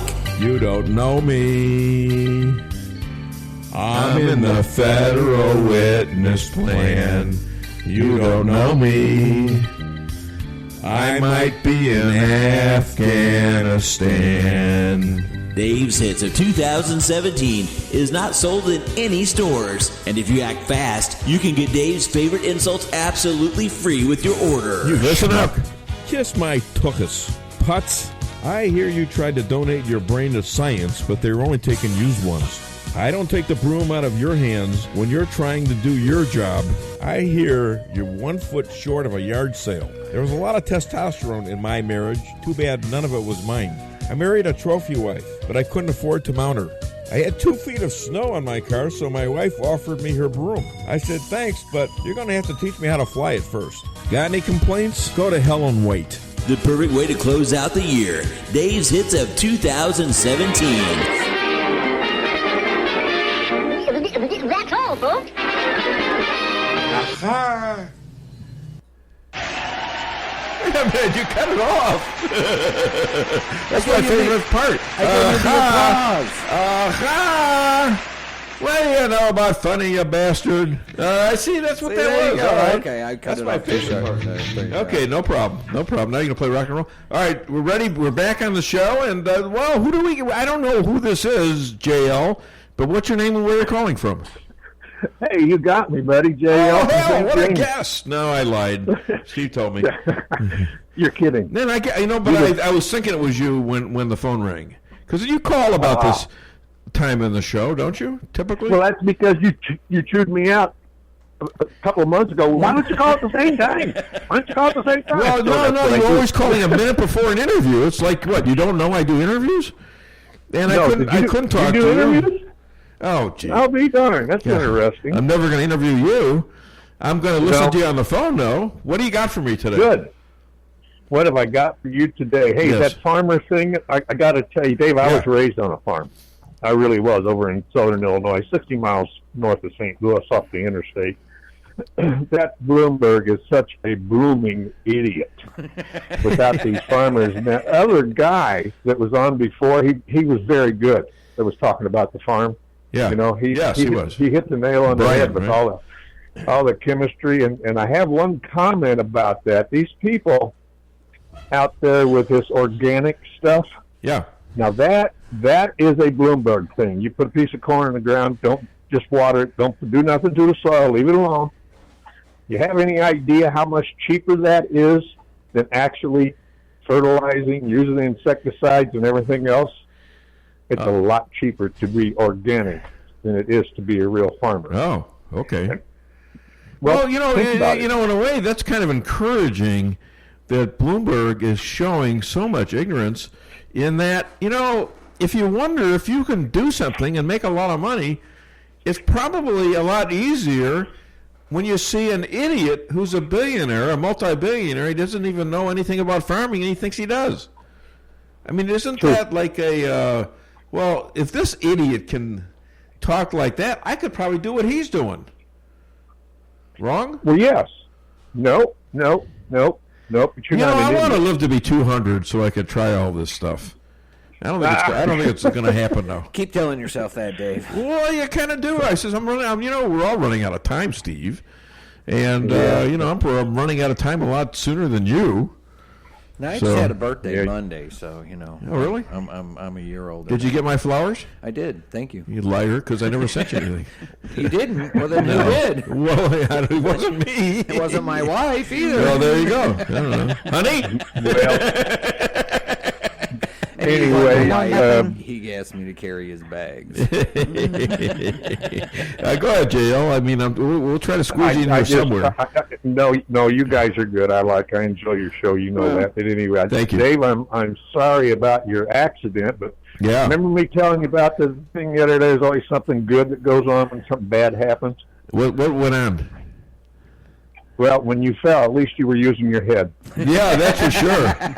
Dang, and Lisa kind of, she fixed me up, and you know what I did? After I fell and was bleeding, and it was bleeding pretty good, wasn't it? Yeah. Bleeding. My hand was bleeding where I tried to catch the fall. Of course, you didn't break my arm like some people. Yeah. But, I fell on my own concrete, my own asphalt. And so you can't, who am I going to sue, And so I was thinking about suing myself if I could work it into a tax write-off somehow. But I don't think that would work. It would bring me, a lot of attention. I didn't want to do that. So I just suffered through it. I swear to God, as I was falling and as I hit my head, my reaction was I was laughing. Because when my father was 69 years old, he did the same damn thing. 69, 70 years old. He fell off his golf cart on his head, broke his neck. Oh, no. So, that was not good. So, and I'm laughing at this. Am I going like my old man or what? Yeah. So, all right. You're 3 years after him. Yeah, well, I'm a little bit ahead of the curve here. Right? Yeah, ahead of the curve. All right, what else you got for me? Anything? Yeah, one thing, and then I'll get off of here, and thank you for giving me the time. Anyway, a politician will find any excuse to get out of anything except office. Yeah, because they make tons of money doing it. You know that, and I know that. They And speaking of which, I didn't know you Robert were. I didn't know you were a farmer. But did you hear about the? Did you hear about the cow with the speech impediment? No. Yeah, she was an utterer. Ladies and gentlemen, JL from St. James. JL from St. James. That sounds pretty good. Thank you so much. Have a great weekend. All right. We're back on the show. Call the show 573-364-4433. I know it was fast, Chester. It was fast. I understand. Okay. I've been slow doing it, though. Give me a break. All right. So, well, why don't we just give me a break? And wait. I'll tell you what we should do, because we're a little behind on these. And you know how much I love these. How about Tim Allen thing? All right. Hit it. See, boy, this is why I prefer to just shoot fish. And then we'll take a break. Can we? No, we're not going to shoot any fish. You're not helping. I'm trying to teach you about patience here. Well, then get to it. I don't like being patient. Nobody does. It's a learned skill. What do we call people that go willy-nilly through life just doing things because it feels good? Democrats. Attaboy. You know, how true is that, though? Really? Look at these flying, they're doing things willy-nilly. Yeah, we're going to spend, 12 trillion here, 25 trillion there. We ain't got that kind of money. What's wrong with these people, you know? I mean, you got to say Bloomberg's right on that stuff. These guys are going to take you to the bottom. They're going to make you Venezuela. Oh, boo. You get that from the Democratic audience. It's the truth. All right, so we're going to come right back. Call the show, 573-364-4433. Get it off your chest. Sydney's at 707 North Pine, downtown Rolla, invites you in Fridays for one of your favorite steaks. Voted #1 steak. Whether it's the hand-cut ribeye, or the slow-roasted prime rib, or the succulent Kansas City strip, or new to Sydney's Applewood smoked beef brisket. Watch Facebook for this Friday's favorite. Still only $14.99 each. And stop in today for your St. Pat's t-shirt, only $10, or hoodie for $20. And remember, St. Pat's at Sydney's is a Rolla tradition you don't want to miss. Look, like, and share on Facebook. Sydney, 707 North Pine, downtown Rolla. The Akar Real Estate sign in the yard is your first step to sold. Whether buying or selling, put the best team of realtors to work for you. Akar Real Estate is the top-selling real estate agency in 4 counties. They work diligently to make your real estate transactions happen. Independently owned and operated for over 12 years by Delek Akar, broker-owner. When you want results that move you, call the professionals at Akar Real Estate at 368-SELL. That's Akar Real Estate at 368-7355. Sales results obtained from Maris Incorporated. Price Chopper and Rolla for the best quality products and the freshest produce in the area. With a full-service deli, bakery, and butcher cafe, you can feed the whole family with ease. Cold cuts to sushi, barbecue, and a huge salad bar. Kick back and relax, and enjoy your lunch in our dining room, located in Forum Plaza on Forum Drive in Rolla. Don't forget to sign up for rewards program and save money on groceries today. For orders and catering, give them a call today at 573-364-1771. Open 7 days a week, 6 a.m. to 11 p.m. Price Chopper and Rolla. If you're in the food business and your walk-in cooler quits, do you think you can call just any heating and refrigeration guy to fix it? Think again. Time is money, and you don't want to have to wait while an air conditioner repairman tries to figure out what's wrong. At Cox Brothers, food equipment repair is who we are. We have the specialized training and know-how to protect your expensive and fragile inventory while we repair your broken equipment. When you need food service repairs, go right to the experts. Cox Brothers Food Equipment Repair in St. James. We'll keep the hot side hot and the cold side cold. Automated Business Systems in Salem is your one-stop source for office supplies, computers, printers, and point-of-sale software and hardware for your business. And if you're wanting to build a computer specific to your needs, whether business or personal, ABS in Salem can do it. Computer repairs, virus removal. ABS is a full-service computer repair service. Bring it to them or they'll come to you. They are your brother authorized service center in the area. See them online at www.abssalem.com or stop by their office at 902 East Scenic Rivers Boulevard in Salem. Imagine a choice hand-cut steak seasoned with special spices, grilling over mesquite wood. At Colton's Steakhouse and Grill, it's not just imagination. We do this every day at Colton's. We also offer chicken, seafood, sandwiches, and salads, and our homemade yeast rolls. And it happens in the most fun Western-style restaurant you'll ever set foot in. Colton's Steakhouse and Grill, where we know what's at stake. Colton's Steakhouse in Rolla. Follow me at daveweinbaum.net, at The Dave Weinbaum on Twitter, and streaming live on the Dave Weinbaum Show Facebook page. Last month, Harvard chemistry professor Charles Lieber, the head of the department, was arrested for hiding his work on behalf of China. In effect, Lieber was working as a spy. But his case isn't special. The entire sleazy academic world, and it's one of the sleaziest, is addicted to Chinese money.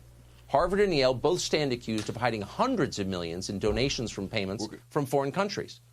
Needless to say, China is one of the top contributors. Recently, the Texas A&M University system tried to gauge how many of its faculty were getting Chinese money. More than 100 of them had been recruited, it turns out, but only 5 had reported their work for a hostile foreign government. How many were indicted? You guess. Oh, yeah, 0. Now, Chinese officials aren't paying these academics because they love scholarship. No.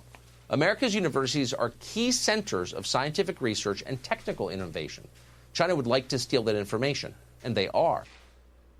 KKID, Salem, Rolla.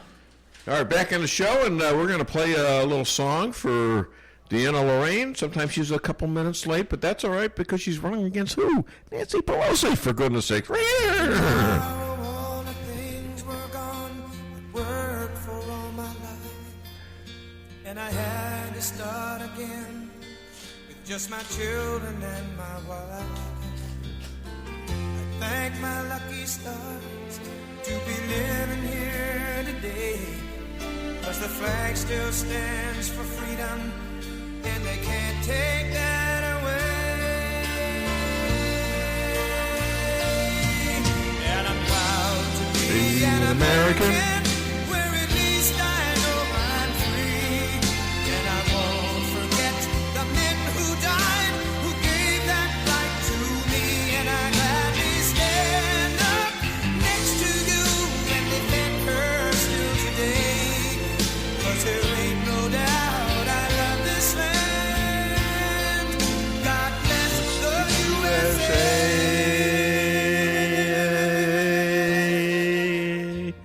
Good, because I couldn't hold that note very long. I could be a really good singer. I know you can. You know what? That's why I push the music up as loud as I can when you start singing, Dave. Thank you. Okay. Wait a minute. That's not right. Is it? No. I resent that. I think JJ appreciated that this morning. Did he? Oh, good. There you go. Well, this could be it. Here. There we go. Hi there. Welcome to the Dave Weinbaum Show. I think I know who this is. DeAnna? Do you or do you not? Oh, I do now. Yes, all right. Well, let me introduce you properly. Okay. Ladies and gentlemen, this woman is,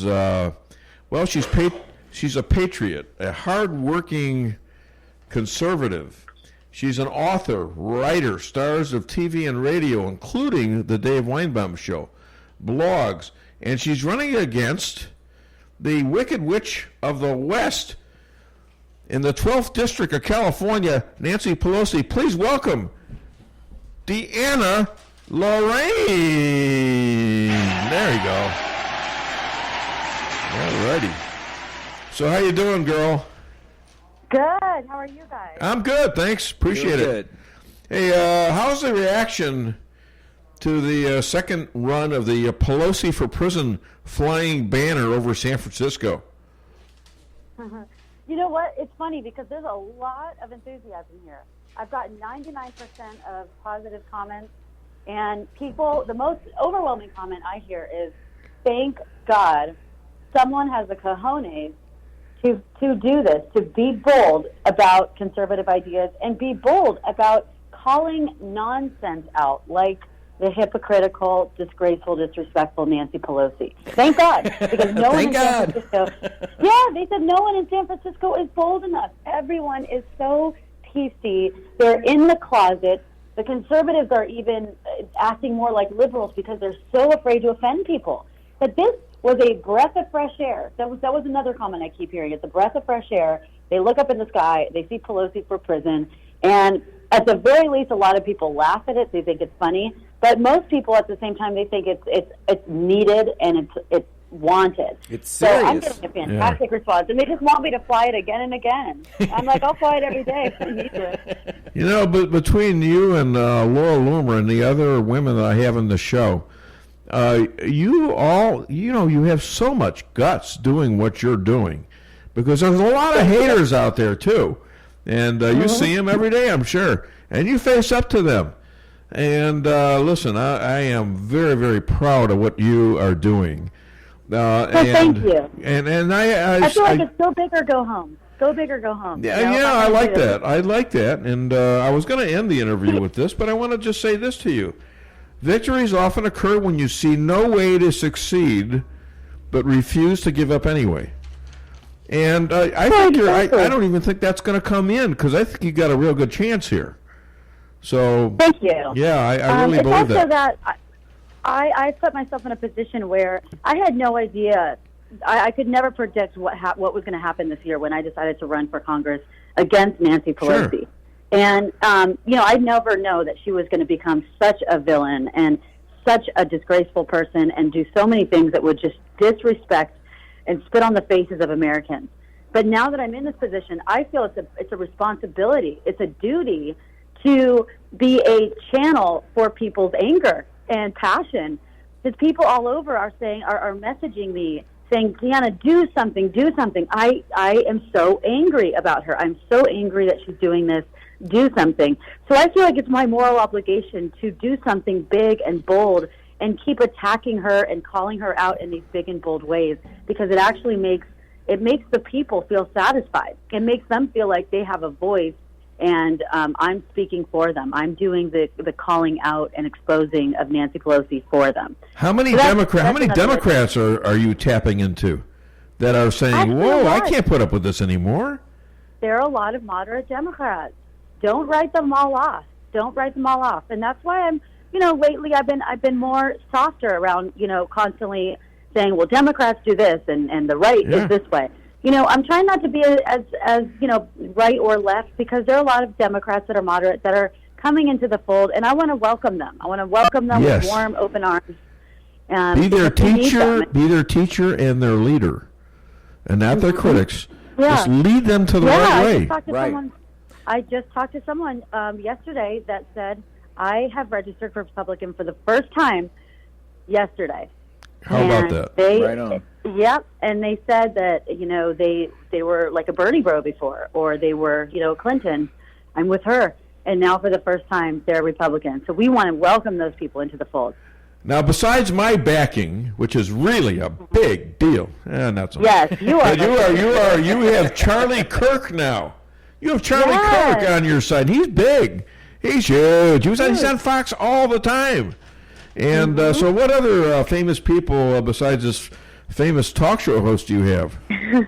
I've got Charlie Kirk. I've got Pastor Jack Hibbs, who's a very famous pastor who runs the mega church, Calvary Chapel, and he's also on President Trump's Faith Initiative team, which is huge. I've got John McAfee. He's an endorsement of mine, which is kind of funny and cool. I've got Brandon Straka. I've got Mayor Matt. That's the walkaway guy, right? Mm-hmm. Yeah, great. Yeah, Brandon Straka, the walkaway guy. I've got Mayor Matt Longwood of Florida. I've got a lot of the Angel Moms. I've got David Harris Jr. So I've got a lot of, and then I have more that I'm not even thinking of right now. But the most important endorsement is the endorsement of God and the endorsement of the people. Yeah. I mean, I'm absolutely I need to be endorsed by the people. Absolutely. And, you can have all these fancy endorsements, but it doesn't matter if the people don't resonate with you. It's the people. You're out with the people. You're out with the homeless. Mm-hmm. You're out there where you're in a position to see the problems. Nancy Pelosi never puts herself out there and see the problems of your community. And you have solutions. And Nancy Pelosi doesn't even talk about it. It's like she doesn't even live there. All she does is try to impeach Trump. That's it. That's her job. As she sees it. What a waste of human. I don't want to go there. I almost got kicked off my radio show. The boss is watching it right here. He's got his hand on the trigger to turn off my mic. No, I don't. No, I know. Just giving you hell. DeAnna, you there? Hello? Yes. I can't hardly hear you. Really? Yeah. Okay. I've always thought there was something going on with your phones and Laura Loomer's when I talk to her, because I don't get this with the other people. That's how you know you were successful, when they start screwing around with your phones. They're worried about you. Yeah, exactly. They are, because they want to stifle our voices. Now Trump has been urged by Rush Limbaugh and me to have rallies in California. And I think you ought to somehow try to connect if you can. I know this other guy's out there running, and he seems like a stiff jerk to me, who's not really working on it. But you're out there, and you need to be front and center in front of the. Yeah, he's a rhino. Yeah, you need to be in a rally with Donald Trump, where he calls you up to the podium and lets you maybe even introduce him and or do something. That's where you need to be seen, I think. Absolutely. And, we can't have any more Mitt rhinos in office. We've had one too many, and my opponent is that, he is an old establishment rhino guy. I don't believe that he's a true patriot or a safe, loving, God-fearing man. I don't believe that he has the best interests of Americans at heart. I don't even know why he's running it. Yeah, why is he running? He's run before, hasn't he? 10 years. For 10 years, he's ran for 4 cycles. So what's his point? Why is he doing it? Huh? Exactly. Yeah. It doesn't make sense, and it's time to give someone new, a breath of fresh air, a chance. I wonder if Nancy's paying the guy. I think so. There's a lot of people that think that he is just a paid opposition to steal the votes away from someone like me, and that's unfortunate. Hey, I have a real shot. San Francisco sheriff claims he won't share information with ICE on criminal illegals. Like 86% of them are illegal, have been convicted of stuff, and 20% of them redo their crimes. It's the whole Kate Steinle thing again, and it keeps coming back to haunt Nancy Pelosi's district. What will you do about this? Well, we need to actually get rid of sanctuary cities, because sanctuary cities are unconstitutional. We need to be able to have people, our law enforcement, our ICE agents, do their job. We can't have any more Kate Steinleys. We need to make sure that we need to have concealed carry licenses. People need to be able to conceal carry and have that not be a problem legally. We need to also be able to have law enforcement be able to do their job. Sanctuary cities have done nothing productive. They lie and say that sanctuary cities are somehow helpful to American citizens and to our neighborhoods and communities. No, they're not. That's a blatant lie. It is not. We are not safer under sanctuary cities. We have Kate Steinleys under sanctuary cities, and we will not have any more Kate Steinleys. We just can't. I got to say that you're a beacon of light to those seeking a ray of hope. You keep yourself in it, and other than DaveWeinbaum.net, where can people find and contribute? And I am a contributor to DeAnna, Lorraine. Yes, I'd like to highlight Dave as one of my top contributors, my top contributors to the cause. So thank you for that. It is DeAnnaForCongress.com. That's DeAnnaForCongress.com to donate, please. And then follow me on Twitter, where all the action is, and see when I'm going to fly the plane again and where at DeAnna with the number 4 Congress. That's DeAnna number 4 Congress. The other day Lisa said, it's hard to trick you, honey. And I said, we're married, aren't we? Ladies and gentlemen, DeAnna, Lorraine, you keep up the good work, okay? And you keep plugging away, girl. All right, and beat that woman. Get rid of her. Save America. Right there. Save America. Thank you, DeAnna. Appreciate it. Have a good weekend. Bye-bye. Whoa, I feel very good about this show. Should I feel good about it or what? Yes, you should. All right. Well, I do, and I'm getting chills when you think you got a good show is when you get chills down your spine. Back of hair, neck standing up. Yeah, exactly. Right. And I've got that. I hope it's not contagious. I don't think I'm sick or anything, but in China, she had a lot of good points, and the thing about it is that, golly, just the swamp is deep. But sometimes and I'm getting more and more to believe in this stuff. I talked to, actually sent a little contribution to the church in East St. Louis. And the guy called me yesterday, the Pastor Johnson, who I think is just great at what he did. And I told him, I says, look, I appreciate what you did, because not everybody there was sold on a Jewish rabbi talking in a Christian church, and even a black church. Right. There were people that walked out.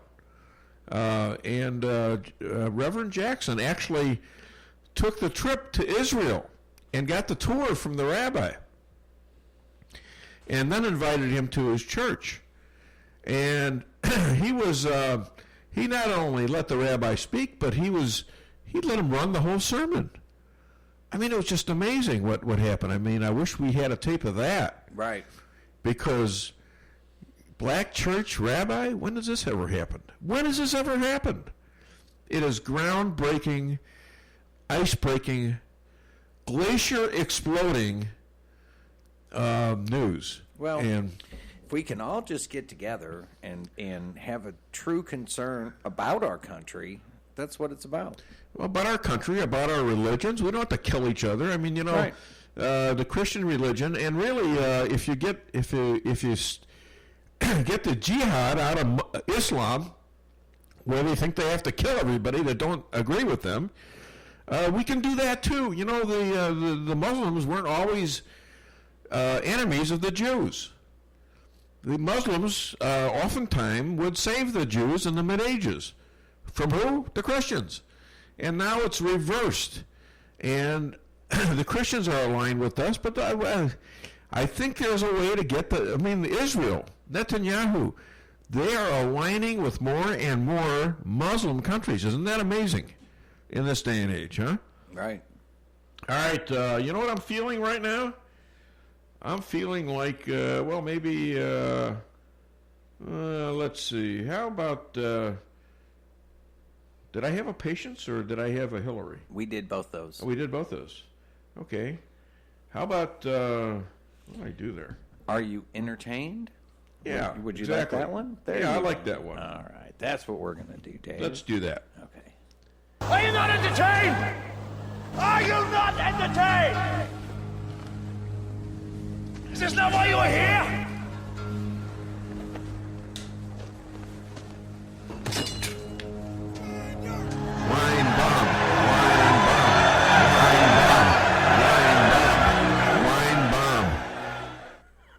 I can't believe that they actually knew that I existed back in Roman times. Right.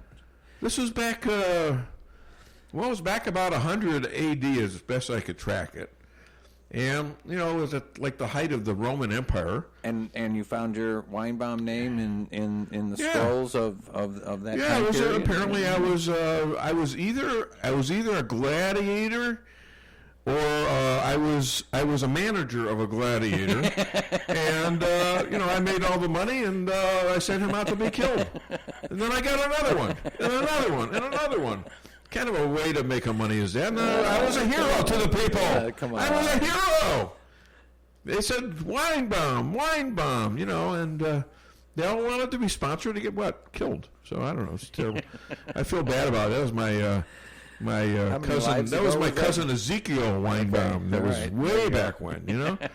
We traced him back.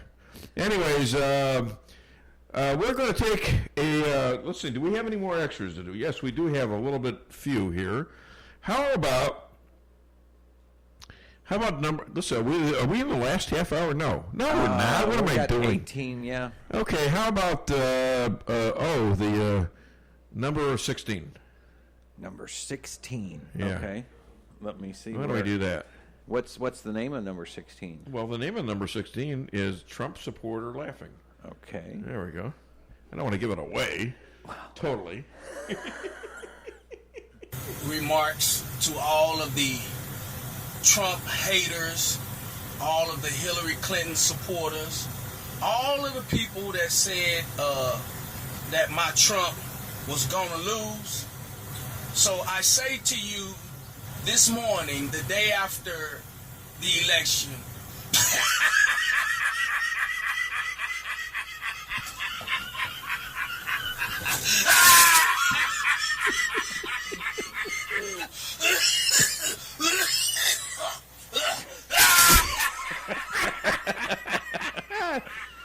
Oh my God, that's hilarious.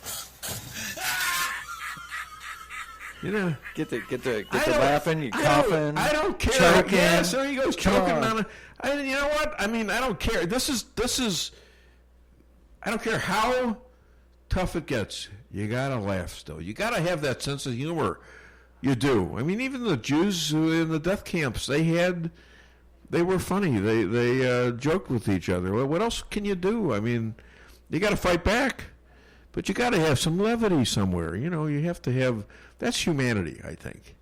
You know, and there's a story about animals like dogs.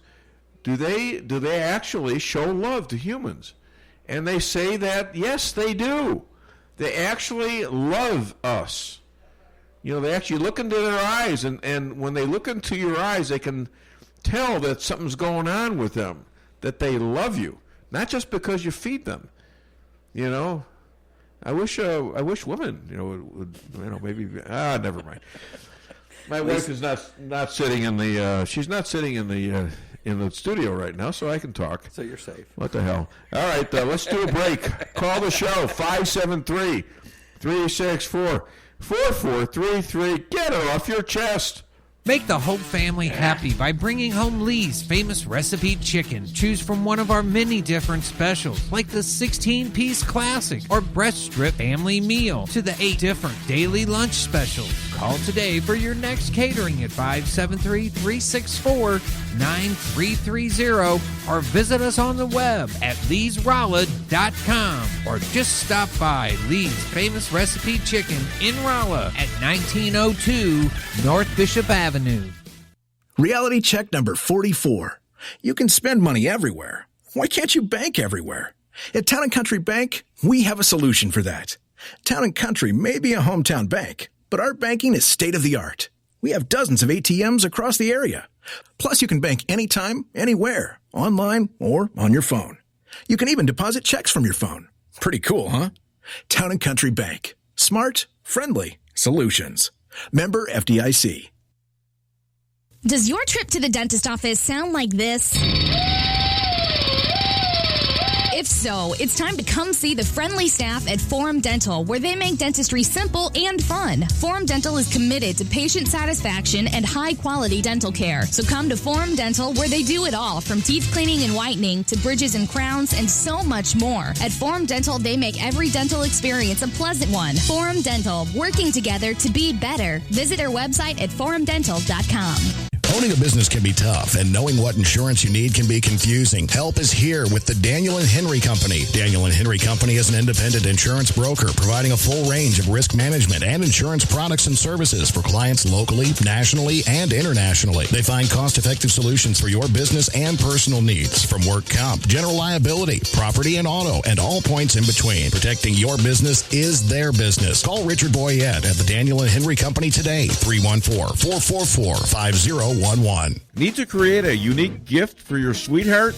Want a gun, watch engraved? Need a trophy gift or award? Go no further than Kent Jewelry, 907 North Pine Street, downtown Rolla. Call 573-364-1030 and take your bag of jewels to Kent and ask to have your jewelry inspected and cleaned for free. Kent is my jeweler. Make him yours. 907 North Pine Street, downtown Rolla, 364-1030. It's been over 35 years since Muffler Mart has opened their doors. Marty, Keith, and Carl combined have over 120 years of auto experience. The name says Muffler Mart, but they do it all. Thousands of customers have done business with Muffler Mart because they do what they say they're going to do. Woo! The next time you need work on your vehicle, head to Muffler Mart on Highway 63 South, across from Phelps County Fairgrounds in Rolla. For appointments, call 364-5434. That's 364-5434. Muffler Mart in Rolla. We've got all the news right here. Hold up. Stop. I know you're out there about to settle on a donut and drive around all sticky-handed, raspberry jelly all over your sensible blouse. Well, this is an intervention, a chicken intervention. Because McChicken biscuits and Chicken McGriddles are now at McDonald's, freshly prepared and available nationwide. So just make that turn, hit the drive-thru, save your favorite blouse, and change your life for breakfast at participating McDonald's for a limited time. It's time to wake up breakfast. Your loved one may have lived an amazing life, inspiring family, friends, and everyone he or she met. And now you're wondering, how do we celebrate this amazing life? This is Rick Miller at Null & Son Funeral Home in Rolla. Whether funeral wishes have already been planned in advance or the arrangements are left up to the family, the professional staff at Null & Son will guide you through this difficult time. When you have questions, call or stop by Null & Son Funeral Home. Follow me at DaveWeinbaum.net, at The Dave Weinbaum on Twitter, and streaming live on the Dave Weinbaum Show Facebook page. Every Supreme Court justice has gone to Harvard and Yale, including the head justice, John Roberts. Let me point out that he is the judge who appointed all of the FISA judges. And those judges wrongly doled out warrants to surveil innocent Americans who happened to be in the Trump campaign.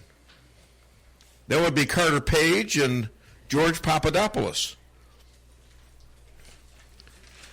These creatures who come out of these schools, especially in the D.C. Beltway, they party with each other, they play golf, they go out to eat, they call each other on the phone and have conversations, they consider each other good friends.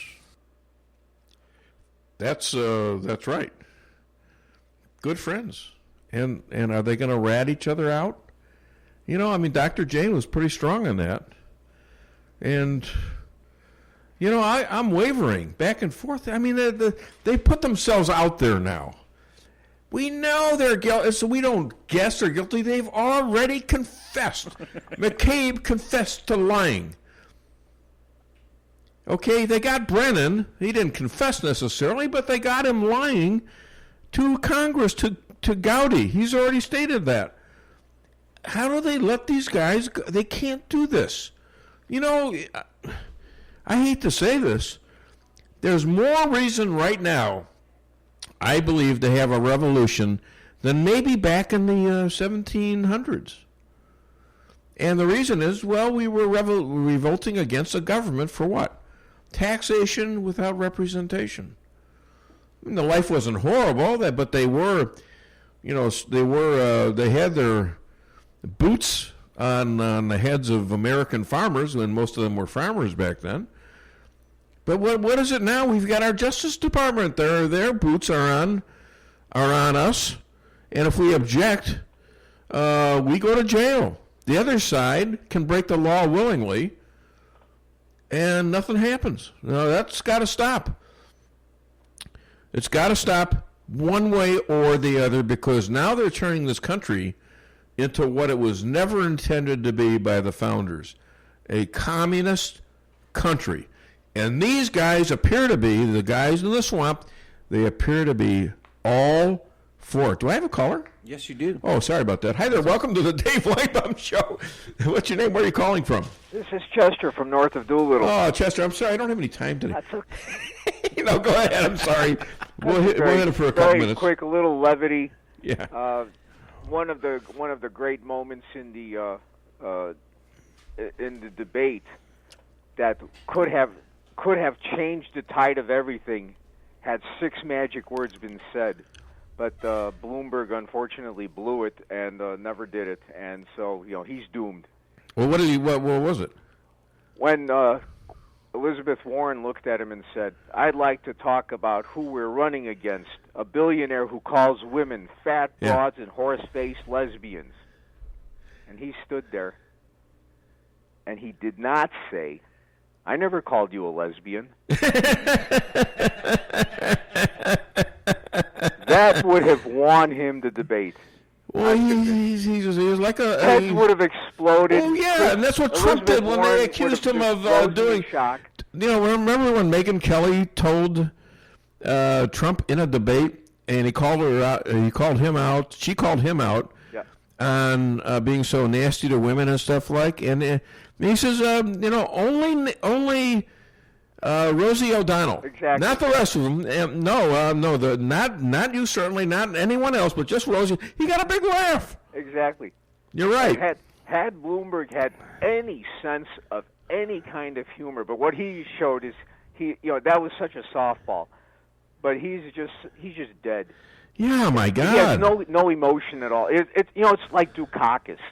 Do you remember? Oh, sure. Dukakis was running. Terrible. And what killed him was during the debate when the guy, because Dukakis was always anti-death penalty. Right.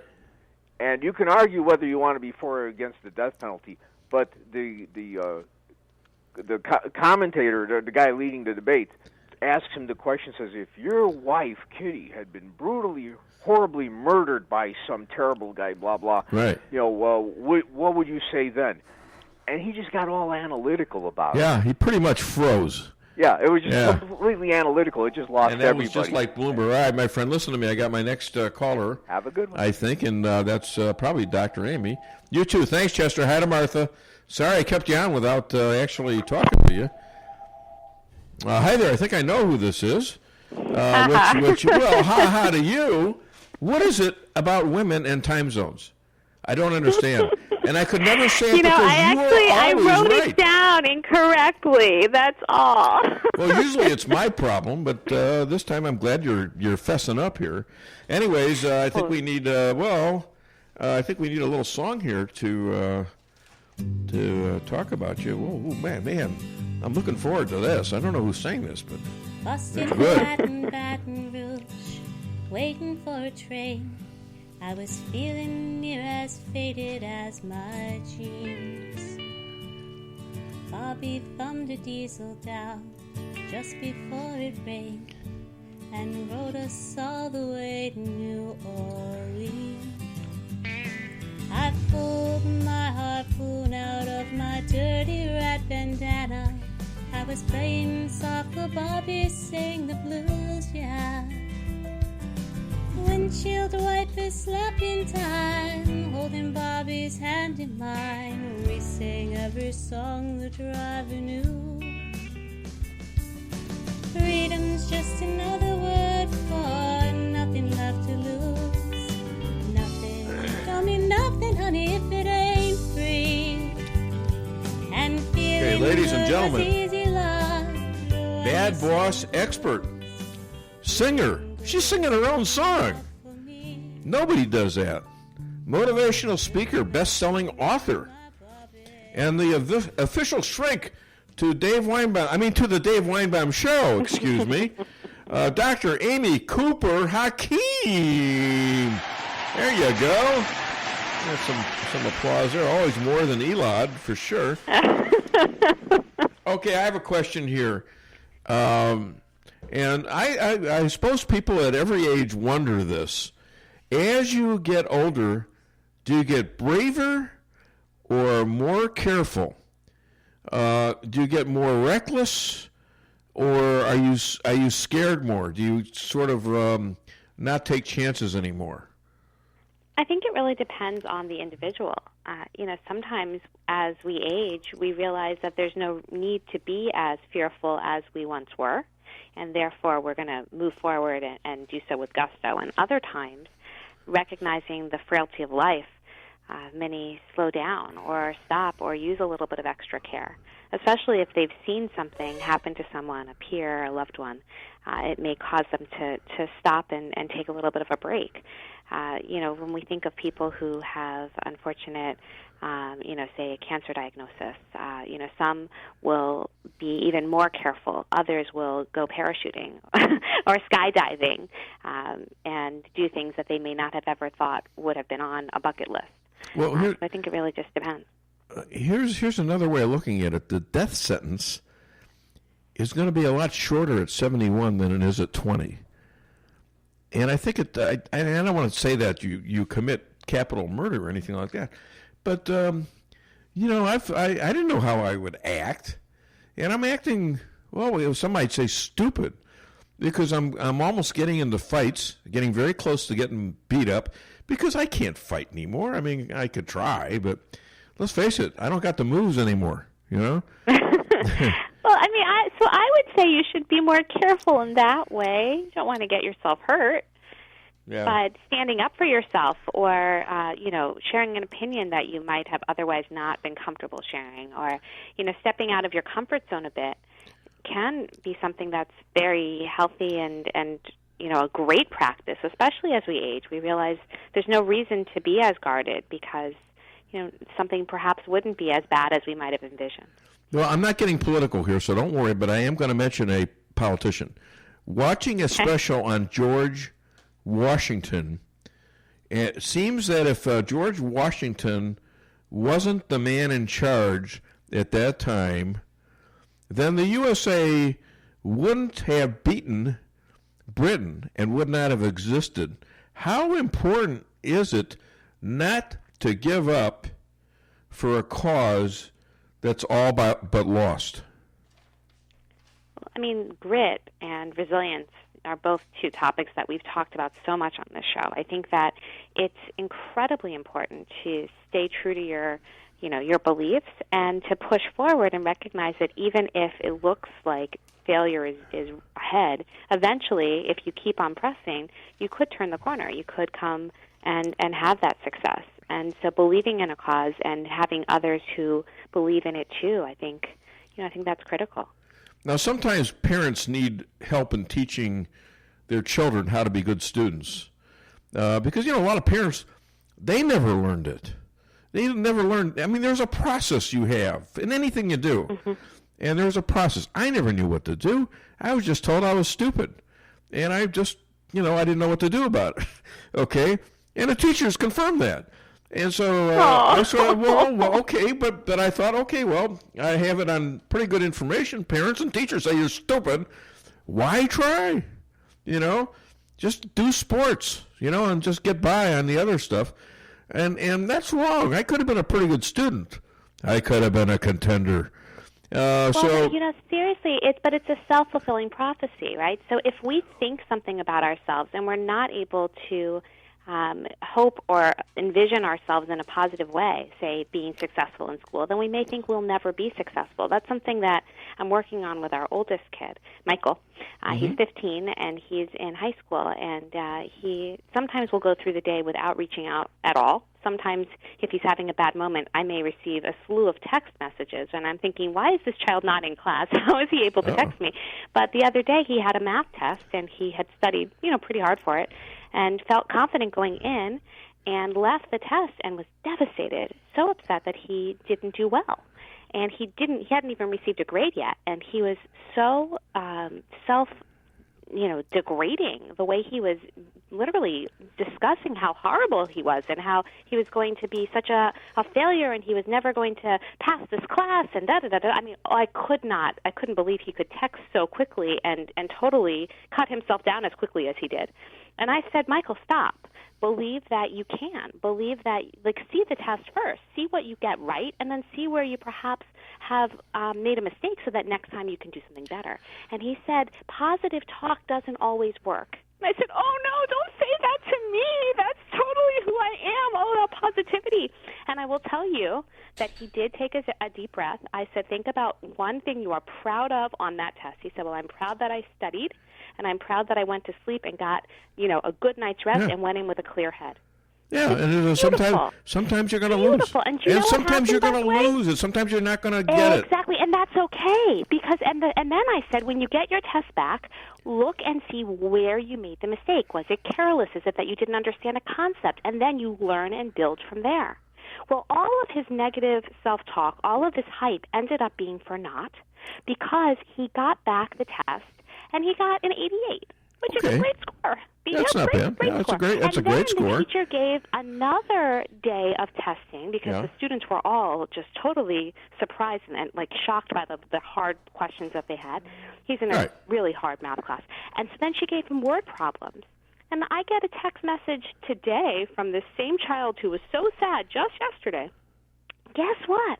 I got an 88 on the first part and 100 on these word problems. So you average an A. I said, okay, now was it worth it to be so negative and beat yourself up over that? And first of all, is it coming from you or is it coming from what you think we might say or judge or how we might judge or impact you in some way? He said, oh, no, it's all me.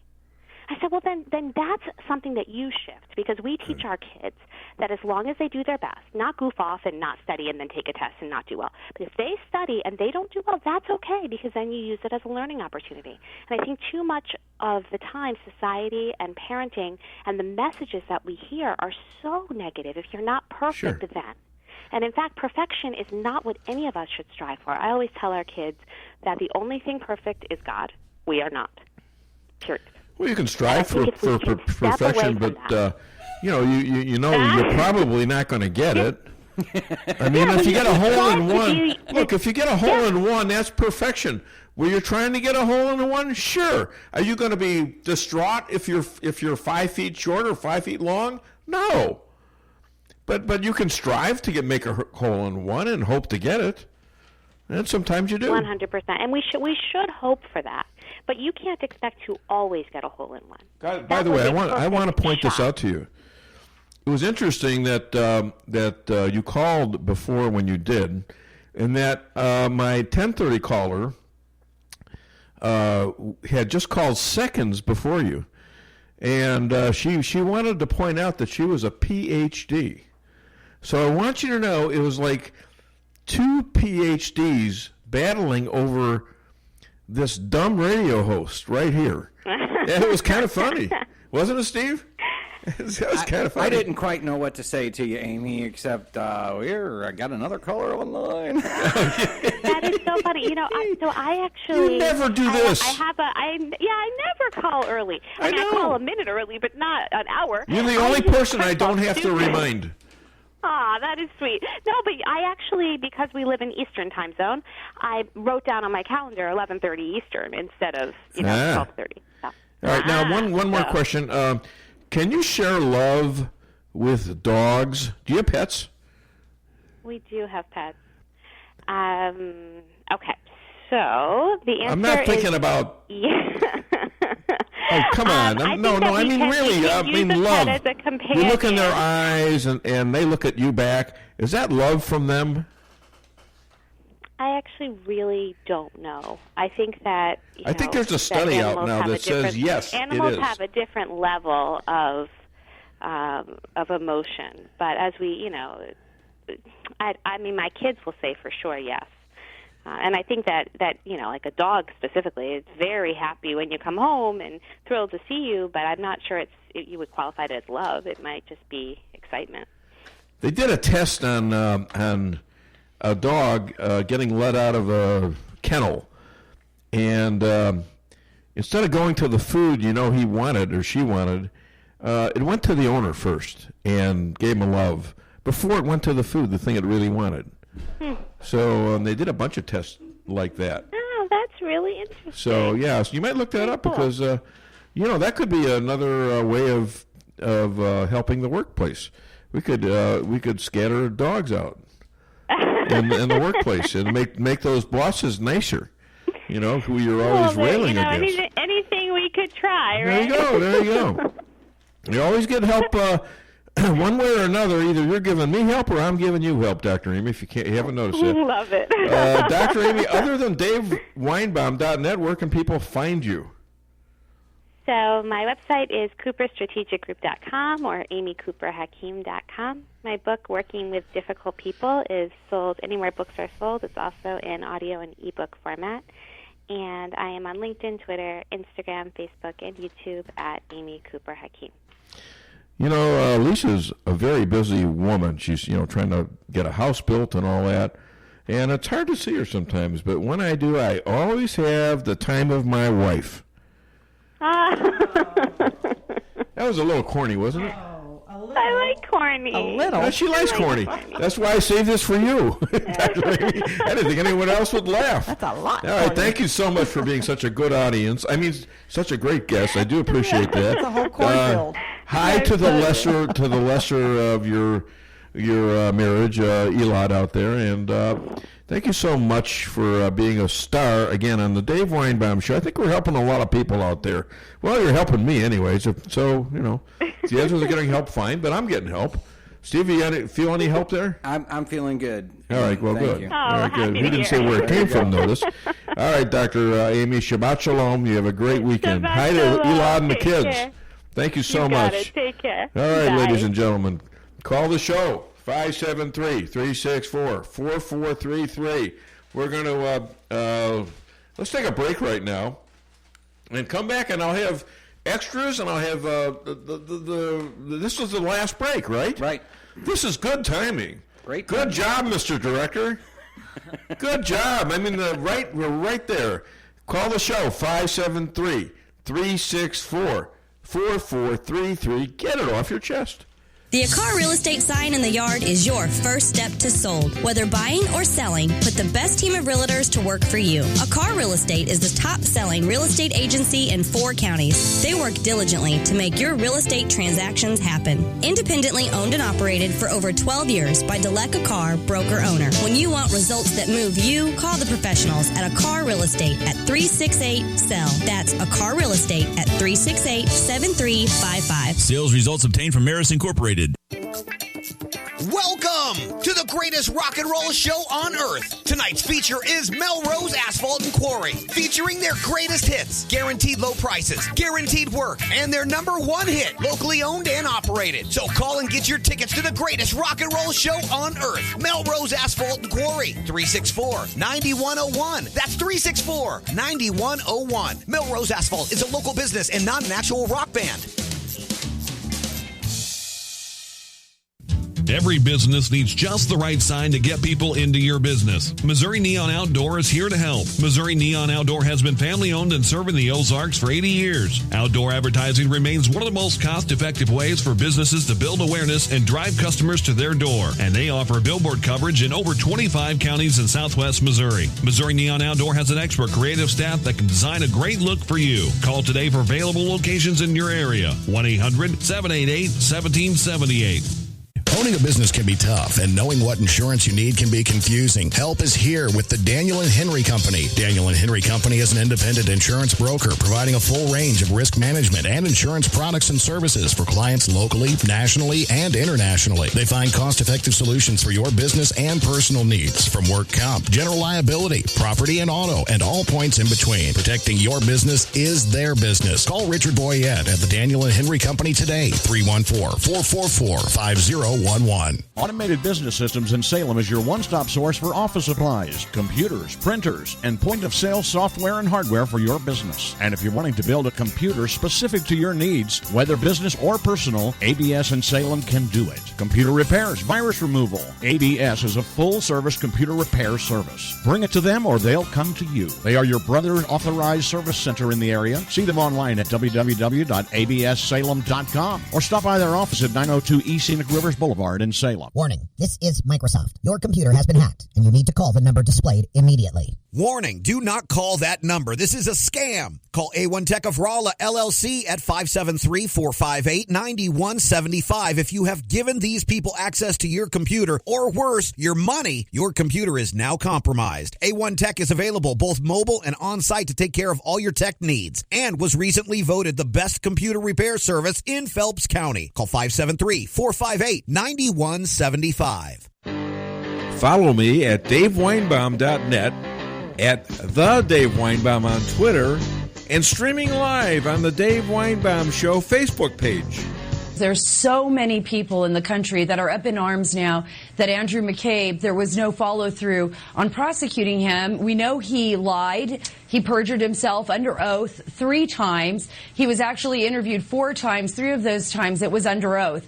But now what we know is that John Durham's probe is expanding. And remember, this is a criminal probe. So we don't know exactly what he's already collected. What we do know is that John Durham is focusing very closely on John Brennan and the CIA and the CIA's role in this. They're also looking at the 2017, that's the intelligence assessment, the full intelligence assessment, which John Brennan testified under oath to Trey Gowdy. He said, no, we did not use the dossier in the intelligence assessment. But we see in the IG report, Michael Horowitz's report, that James Comey and even Andrew McCabe said, no, wait a minute. Brennan did say he used it in the intelligence assessment. So there's a conflict there. We also know that John Durham has expanded his probe to the Pentagon and is investigating the Office of Net Assessment and what money was flowing through that office for FBI, the informant, Stefan Halper.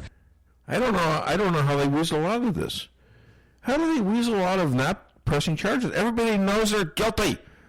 We've seen it on TV with those of us who watch the hearings. We know what these guys have said and these gals. We saw Strzok, we saw Page. We know what they've done. We know that they've led a coup against the president. We know that they sent false information to FISA courts that they knowingly knew. Unless you're assuming they're total idiots, in which case, how do they get to be the directors of FBI and the heads of the DOJ? Sally Yates, how did you get there? How did you get to be an assistant head of the FBI? Rod Rosenstein? You know, it's time. You either get these guys, or we need to take them and create our own justice.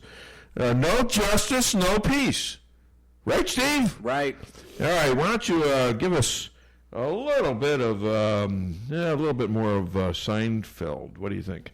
Seinfeld. Yeah. I like the idea of the women's room. You have a door that says women on it, and women come right out of it. What more do you want? Men say to me, where to meet women? I say, there you go. There's a door. What could be clearer than that? It says women, they got to be in there. The men's room, on the other hand, is a nauseating, disgusting place, and every man in there is a revolting, perverted human slime. Men don't want to meet, relate, or deal with any other man in a men's room. We don't even use our hands. We touch everything with the feet. Toilets, faucets, handles. We become orangutan as soon as we go in that door. We ought to put ropes in there so we could swing in, pee, swing out.